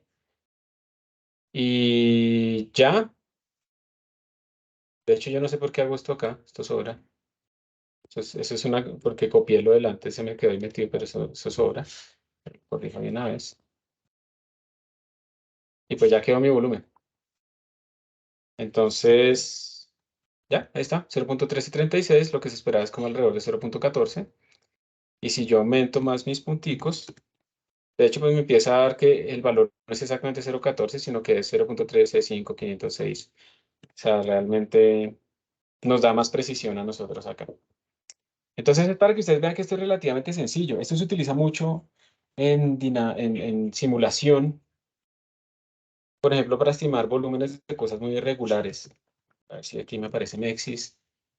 Eso es un paquete que hizo una persona que hizo el doctorado ahí en el grupo y que se fue a trabajar a Queensland y ahorita trabaja en China, Sergio Galindo.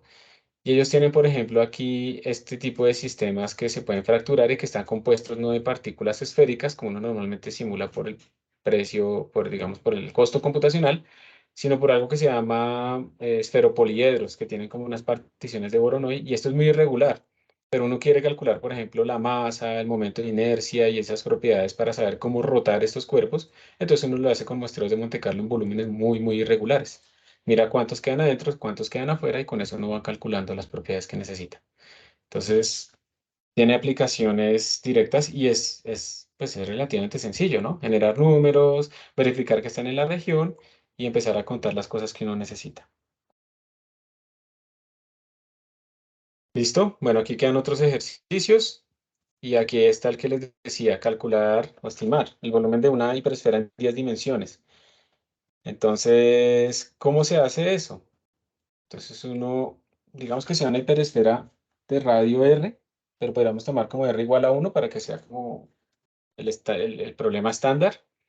Y empezar a generar números aleatoriamente distribuidos para la primera componente, para la segunda componente, para la tercera componente, mirar cuáles quedan dentro de la hiperesfera y con eso calcular cuánto es el volumen.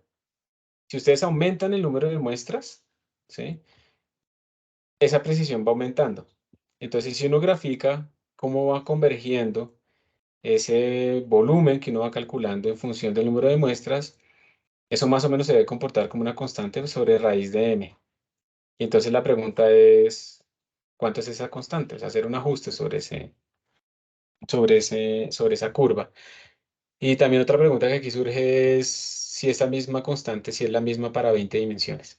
Hacer lo mismo pero en 20 dimensiones y ver si esa constante es exactamente igual. Y ahí uno ya no puede coger GeoGebra y graficar ni nada de eso, sí. Estamos en 10, 20 dimensiones. Pero uno sí lo puede hacer de una forma relativamente rápida y eficiente utilizando muestreo. ¿Preguntas hay? ¿Ninguna? ¿Si están ahí? Sí, profe. Sí, profe, Bueno. ¿podría pasar los códigos, por favor? Estaba pensando en no hacerlo porque es bueno que ustedes los escriban a partir del video, pero entonces les voy a pasar uno. ¿Cuál les paso? ¿El del área o el del... El del área. Bueno, ya entonces aprendimos a Gracias. generar números. Señor. Digamos que para el área y para el volumen lo que hicimos fue generar números aleatorios entre bueno, los valores de X y Y que nos importaban y de Z. Para 10 dimensiones, ¿cómo se haría? Pues tú tienes, ya digamos, olvídate de X, Y, Z, sino tienes una variable X1 que está entre 0 y 1. A ver, supongamos que el radio de la esfera hiperdimensional es 1 y supongamos que está centrada en 0. Eso quiere decir entonces que, por ejemplo, la primera variable de esa esfera hiperdimensional, primero que todo, esas variables deben cumplir entonces ecuación. Esa es la primera cosa. Entonces, la ecuación sería x sub 1 al cuadrado más x sub 2 al cuadrado más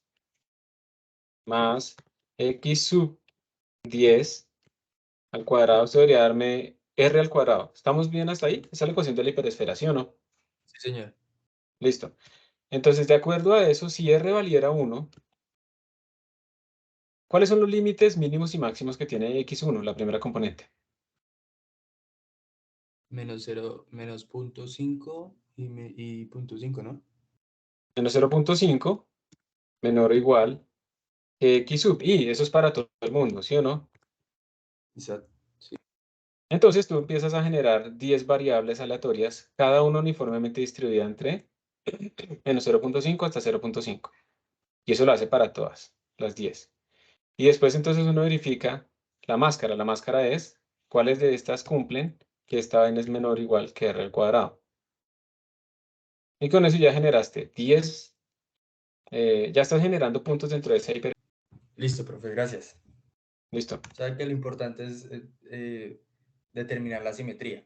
Determinar como la simetría, como las fronteras, exactamente. O sea, tú podrías decir que mira que cuando uno dice que está entre menos 0.5 a 0.5, uno está diciendo, en el fondo, voy a acotar la hiperesfera por un hipercubo, ¿sí o no? Sí. Pero tú también puedes acotarla por un hipercubo que tenga un área más grande, que no tenga los lados desde menos 0.5 hasta 0.5, desde menos 50.000 hasta 50.000. Y también te va a dar bien. Lo que pasa es que ahora vas a rechazar mucho más, porque la relación del volumen total de ese hipercubo, comparado con el volumen de la hiperesfera, pues ese hipercubo va a tener muchísimo volumen. Entonces vas a generar tantas muestras en ese hipercubo, pero muchas de ellas no van a estar dentro de la hiperesfera, van a estar pues por fuera de la hiperesfera. Entonces vas a rechazar demasiado. Cuando nosotros hacemos esto de buscar estos límites como que apenas encierran las regiones, es para tratar de rechazar lo menos posible, simplemente por eficiencia. Pero pues tú puedes acotarlo con cualquier volumen que tú quieras que incluya tu región de interés. Ok, ¿Ok? profe, de acuerdo. Gracias. De nada. Entonces ya que sabemos generar números aleatorios y demás, ya vamos a empezar a entrar un poco hacia hacer simulaciones. Hasta este momento hemos hecho cálculo, digamos, de números integrales y cosas así, pero con la motivación que les contaba yo a ustedes al inicio, uno no solo quiere generar como números con cierta distribución o calcular volúmenes o números uniformemente distribuidos en ciertas regiones, uno quiere utilizar esto ya para hacer simulaciones de sistemas. Entonces, por ejemplo, si yo estoy en un sistema de tráfico, quiero simular los buses y demás, yo tengo que simular con ciertas distribuciones de probabilidad cuántos carros entran por unidad de tiempo, y eso depende de la hora. Cuántos pasajeros entran por unidad de tiempo, que también depende de la hora. Entonces ahí es donde está metido como yo quiero generar números aleatorios con cierta distribución. Pero va más allá. Quiero, digamos, simular también cómo una partícula se mueve en un medio en donde hay temperatura y entonces la partícula tiene fluctuaciones térmicas. Quiero simular, por ejemplo, un blindaje. Entonces, en ese blindaje yo tengo una pared de plomo, ¿sí? Tengo una pared de plomo que tiene cierto grosor y cuando entra, digamos, una partícula ahí, entonces esa partícula, digamos que entra por esta zona, va a moverse en cierta dirección y aquí, digamos, uno puede calcular que tiene como una distancia promedio, entonces ahí chocó de forma efectiva como con el medio y se desvía en una dirección aleatoria, entonces digamos que hace así, luego hace así, luego hace así, y entonces esto tiene como un camino medio y es como un camino aleatorio, entonces uno lo que puede preguntarse es, si yo asumo que después de 20 colisiones, bueno, que después de 10 colisiones, esta energía, esa partícula perdió completamente la energía, entonces no va a poder seguir avanzando. Entonces yo puedo hacer simulaciones de estas 10 colisiones utilizando ángulos aleatorios en cada punto que ocurre la colisión, y calcular cuál sería en promedio la distancia máxima que van a avanzar todas esas partículas que yo simule. Entonces simulo una partícula con estas cosas aleatorias y veo hasta dónde llega. Simulo otra con esos ángulos aleatorios y veo hasta dónde llega. Y así sucesivamente. Y calculo la distancia total de cada una de esas situaciones, asumiendo, digamos, que estas longitudes son iguales en todo caso. Y entonces yo puedo calcular cuál sería el tamaño mínimo que debe tener mi pared para poder blindar de forma efectiva para partículas, para todas estas partículas. Entonces también son simulaciones que tienen números aleatorios metidos, pero que están simulando sistemas físicos. También, pues obviamente, los sistemas magnéticos, como el modelo de Ising, que es el que vamos a trabajar en la próxima clase, pero también modelos, por ejemplo, de percolación. Entonces uno tiene una grilla y entonces uno empieza a decir, bueno, en este punto está abierto o está cerrado. Está abierto o está cerrado el siguiente. Está abierto, está cerrado. Está abierto, está cerrado. Y así uno empieza como a lanzar números. Y entonces puede ser que después de uno lanzar muchos números aparezcan regiones que están conectadas, ¿sí? Y entonces estas regiones, digamos, voy a pintar solamente esta región que quedó conectada. Esta región, por ejemplo, pase de lado a lado, de forma irregular. Entonces hay un camino que percola. Esto realmente, por ejemplo, incluso tiene aplicaciones en la exploración petrolera, porque el petróleo no está metido en cavernas, ¿sí? Sino que el petróleo está metido entre piedras porosas, por ejemplo, roca. Y entonces, si no hay un camino de percolación de lado a lado, pues no hay forma de sacarse petróleo. Y por eso es que en el fracking, por ejemplo, se busca es fracturar las partículas precisamente porque, para poder acceder a esos pedazos que quedaron sin pasar de lado a lado. Y pues ahí es importante pues, calcular cuando entra el agua por acá, si va a salir al otro lado o no. Eso, digamos, en esa zona también, esto tiene aplicación en la conducción de las baterías, porque en las baterías los contactos entre los electrodos y los cables no es una cosa uniforme, sino que es una cosa así armada como por grumos. Entonces también es importante ver cómo es la conductividad. Y bueno, eso tiene un montón de aplicaciones. Entonces hay un montón de sistemas que uno puede simular. Y un ejemplo muy sencillito, pues es simplemente el camino aleatorio, el movimiento browniano, en donde una partícula está por acá, le pegan un golpazo. Entonces, en principio, como esto está, digamos, en un equilibrio térmico y yo no sé exactamente hacia dónde se va a mover, yo puedo simular esto como un movimiento aleatorio. ¿Sí? Entonces en el siguiente paso de tiempo se mueve en cierta dirección, en el siguiente paso de tiempo se mueve en cierta dirección, y esta dirección en la que se movió en el segundo paso de tiempo es independiente de la anterior. Eso se llama una cadena de Markov. Entonces después llega acá, después hace así, después hace así, entonces la partícula hace esto. En principio, digamos que uno si calcula la distancia promedio que se ha ido, pues es casi cero, pero si uno calcula el cuadrado de esa distancia promedio, resulta que eso aumenta, ese cuadrado aumenta como linealmente con el tiempo, y la constante de esta pendiente tiene que ver con la constante de difusión, porque eso es un fenómeno de difusión. Entonces uno a partir de simulaciones muy sencillas a nivel microscópico puede obtener muchísimos comportamientos generales a nivel microscópico y conectar incluso a veces estos parámetros microscópicos de distancia, de aleatoriedad, con estas variables macroscópicas que uno va a medir después. Entonces aquí simplemente les voy a mostrar eso de una parte inicial de cómo hacer un modelo aleatorio. Estos métodos que utilizan números aleatorios para hacer simulaciones se llaman métodos de Monte Carlo. Como les digo, tienen aplicaciones gigantescas para un montón de situaciones diferentes, tanto de la física como de la ingeniería. Y nosotros vamos a simular un camino aleatorio en este momento, que es un proceso aleatorio y que además está relacionado, como lo vamos a implementar, con las cadenas de Markov, que son procesos aleatorios que no tienen memoria y que los van a ser la clave en lo que vamos a simular nosotros más adelante. Entonces la idea es simplemente decir, bueno, yo voy a coger una partícula que está en un punto dado y la voy a hacer mover en una dirección aleatoria para el siguiente paso de tiempo. Entonces vamos a suponer que nuestra partícula está como en una grilla. Opa. ¿Listo? Entonces digamos que tenemos como tenemos una cuadrícula así más o menos armada, y digamos que si mi partícula está aquí, lo que vamos a decir es que en el siguiente paso de tiempo va a escoger uno de sus primeros vecinos completamente al azar, ya sea aparece para arriba, para la izquierda, para la derecha o para abajo. Va a ser completamente al azar. Completamente al azar quiere decir que la probabilidad de irse para arriba es la misma que irse para abajo, a la izquierda o a la derecha. Y se va a mover para allá. Y en el siguiente paso de tiempo, de nuevo va a escoger completamente al azar entre sus primeros vecinos, que son la vecindad en cruz. Y listo, vamos a iterar muchas veces sobre eso para ver cómo es el movimiento. Pero mi pregunta acá es, ¿cómo hago yo para escoger completamente al azar, arriba, abajo, izquierda, derecha? ¿Ustedes cómo harían eso? ¿Cómo se implementaría esa vaina? Digamos que las direcciones son 0, 1, 2 y 3. 0 acá, 1 acá, 2 acá y 3 acá. Pues hay varias maneras en las que yo puedo escoger esto al azar, ¿listo? Hay varias. Una es, hay una función de números aleatorios del RNG que nos permite escoger números, entre estos tres, escoger un número de esos al azar con la misma probabilidad. Ustedes incluso creo que usaron esto en el proyecto intermedio, ¿no? Sino que le mandaban pesos porque las probabilidades eran diferentes. Pero ustedes utilizaron eso, ¿cierto? De una lista, Sí, escoger, profe. exacto, ustedes de una lista escogían como un número de esa lista con cierta probabilidad. En este caso es más sencillo porque los pesos son todos 1, todos tienen la misma probabilidad.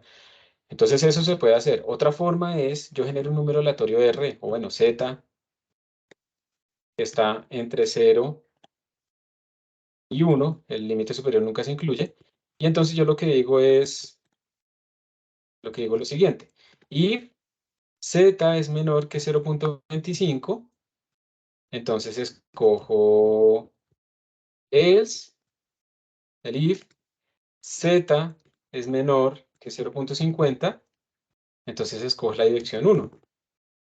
El if Z es menor que 0.75, escojo la 2, y así sucesivamente. Entonces miren que a cada pedacito, a cada elección le corresponde 0.25. Esto mide 0.25. Este también mide 0.25 porque está entre 0.25 y 0.50 y así sucesivamente. Entonces todos tienen la misma probabilidad. Y si yo no quiero que tengan la misma probabilidad, pues entonces yo puedo cambiar esta partición para, por ejemplo, si yo estoy simulando el movimiento de un electrón dentro de un conductor, pero voy a colocar un campo eléctrico externo en esta dirección, entonces uno quisiera que por preferencia, si fuera un electrón, ¿cuál dirección escogiera? ¿Hacia arriba, hacia abajo, hacia la izquierda o hacia la derecha? ¿Mm? Si esto es un campo eléctrico externo y este man es un electrón, ¿cuál dirección de movimiento yo debería preferenciar? A la derecha.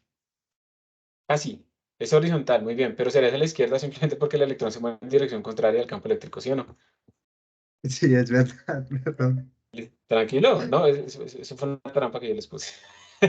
Porque yo también caí ahí, tranquilo, no pasa nada, está bien. Si fuera un protón, pues sería para la derecha, pero habríamos destruido el átomo y probablemente estaríamos muertos, ¿no? Lo que se muere es el electrón, lo que se mueve. Es el electrón ya se va para la izquierda. Entonces, en ese caso, podríamos ponerle un poquito más de probabilidad. Y ese poquito más de probabilidad, uno lo podría relacionar incluso con la intensidad del campo eléctrico. Si es muy bajo, pues eso tiende a cero, entonces casi todos son probables, pero si es muy alto, pues esto debería tener mucha más probabilidad que irse para los otros lados. Y entonces uno estaría simulando un camino aleatorio, efectivamente un camino aleatorio, pero ese camino aleatorio tiene una dirección preferencial, que eso es lo que se llama, pues ahí uno puede calcular la velocidad de deriva y esas vainas. Entonces, eso es para que ustedes vean cómo uno puede empezar a modelar esos sistemas de una forma sencilla. Entonces, en este caso, lo que vamos a hacer es eso. Vamos a hacer un random walk. Le vamos a decir cuál es la semilla, le vamos a decir cuántos pasos hacer y le voy a mandar un axe para que me la vaya dibujando.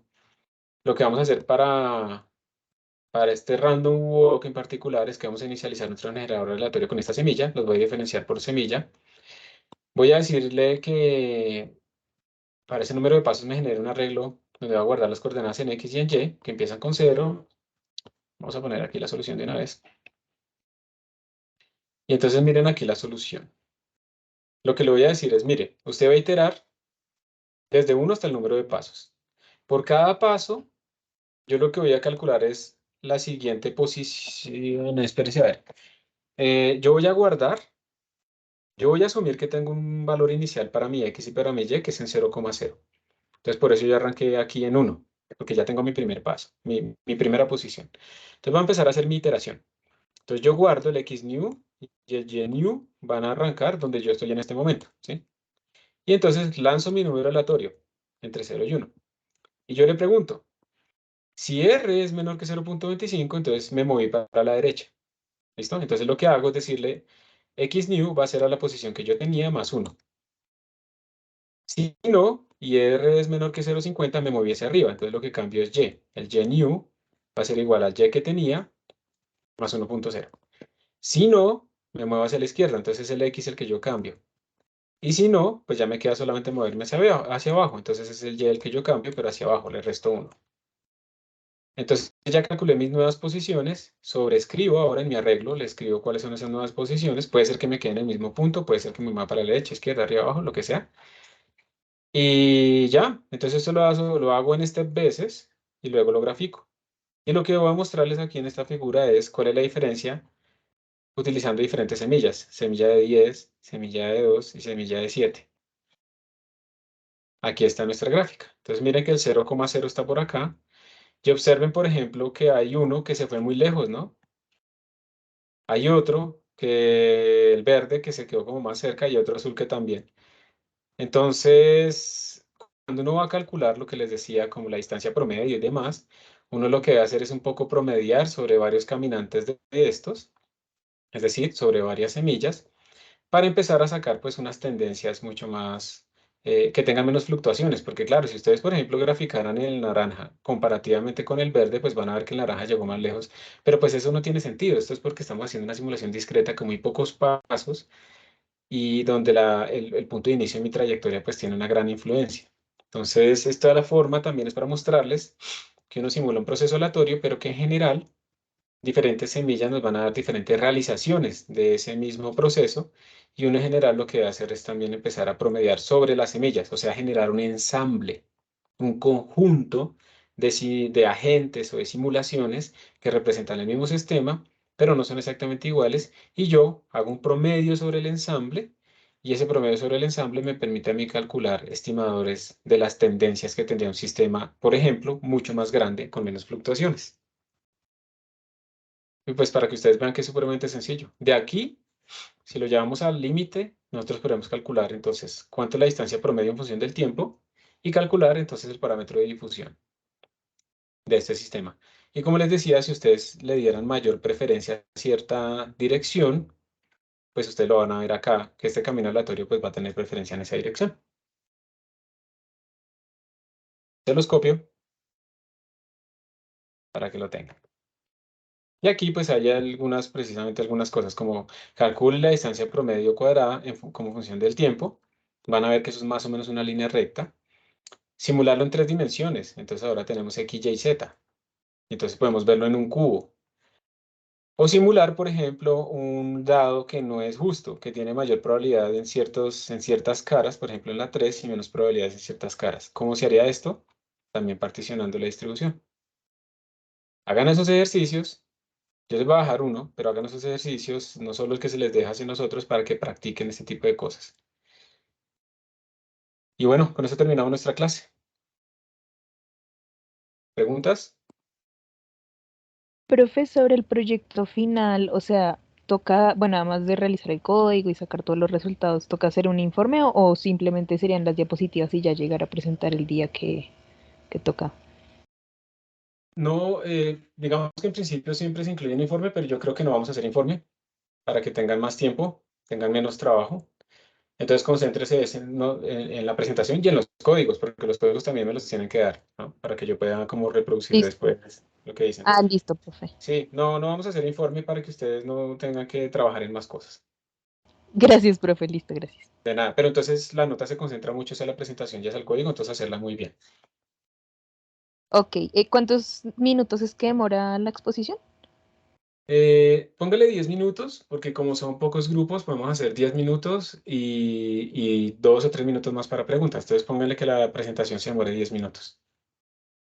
Listo. Y en teoría, pues en la presentación tocaría hablar un poco de cómo se hizo el código y ya Sí, mostrar más que todo resultados, ¿cierto? sí, digamos que y primero decir cuál es el problema que quieren resolver, ¿sí? Segundo, mostrar un poco las dificultades en el código y las implementaciones más importantes, no como mostrar todo el código, entonces en esta línea hacemos esto y en esta es esto y así, Sí, sino ok. como lo más relevante que ustedes dicen, si alguien fuera a hacer este programa después mío, lo más importante es esto, ¿sí? Que tenga en cuenta esta implementación, que tenga en cuenta cómo hacer esto, ¿sí? Y después, pues sí, empezar a mostrar resultados, entonces en el material, digamos, salían estas figuras, nosotros hicimos esto, obtuvimos así, entonces ya sabemos que estábamos bien y entonces después exploramos esto y esto. O los que van a utilizar alguna librería, entonces los ejemplos que escogimos fueron tal, tal, tal, esperamos que dé así, entonces los implementamos y nos dio así, así, así. Y listo. Y de pronto también me gustaría escuchar, como en el proyecto intermedio, qué herramientas usaron para sincronizar sus trabajos y distribuirse y cosas así. Ah, listo, profe. ¿Y eso queda para el 28? Es que no recuerdo bien la fecha. Eso queda para la última semana de clases. Puede ser el lunes o puede ser el viernes. Todo depende de las fluctuaciones típicas que ocurren en el semestre de la Universidad Nacional. ¿Sí? Ah, listo, profe. Ok, listo, gracias. Va a depender de eso. Si en algún momento pasa algo y no podemos hacer las exposiciones, entonces yo lo que les pido ahí es que graben el video y me lo envían a la hora en la que tendrían que haberlo sustentado en esa clase y yo se los comparto a todos y pues yo evalúo lo del video. Listo, profe. Gracias. ¿Listos? Bueno, gracias por su atención, gracias por venir a clase. Hasta pronto. Estén pendientes de cualquier assignment que salga ahí. Gracias, profe, hasta luego. Gracias, Hasta profe. pronto. Gracias, profe, hasta luego. Gracias, Estén profe, muy hasta bien. luego. Igual, hasta luego. Profe, una pregunta, ¿será que usted hoy tiene tiempo para hablar sobre unas preguntas que tenemos con el grupo? Yo creo que tocaría. Ay, hay un grupo acá que creo que no les fallé ayer. Tocaría como en la tarde, como hacia las 2, tal vez, algo así, porque ahorita tengo una reunión en unos minutos y luego tengo clase de 11 a 1. Entonces yo creo que por ahí a las 2. Si quieren, mándenme ustedes un mensajito y me dicen a qué hora pueden. Y después de las 2 y ahí cuadramos. ¿Listo? Listo, profe. ¿A ustedes fue a los que les fallé ayer? No es la primera reunión que arreglamos con su merced. Ah, bueno, listo. Bueno, entonces me avisan si pueden entonces a las 2 o más Listo, adelante. profe. Listo, gracias, profe. Idealmente entre 2 y 3. Si no, pues me dicen y yo les digo si hay una pausa por ahí. Listo. Bueno, Gracias, profe. de nada, que estén bien.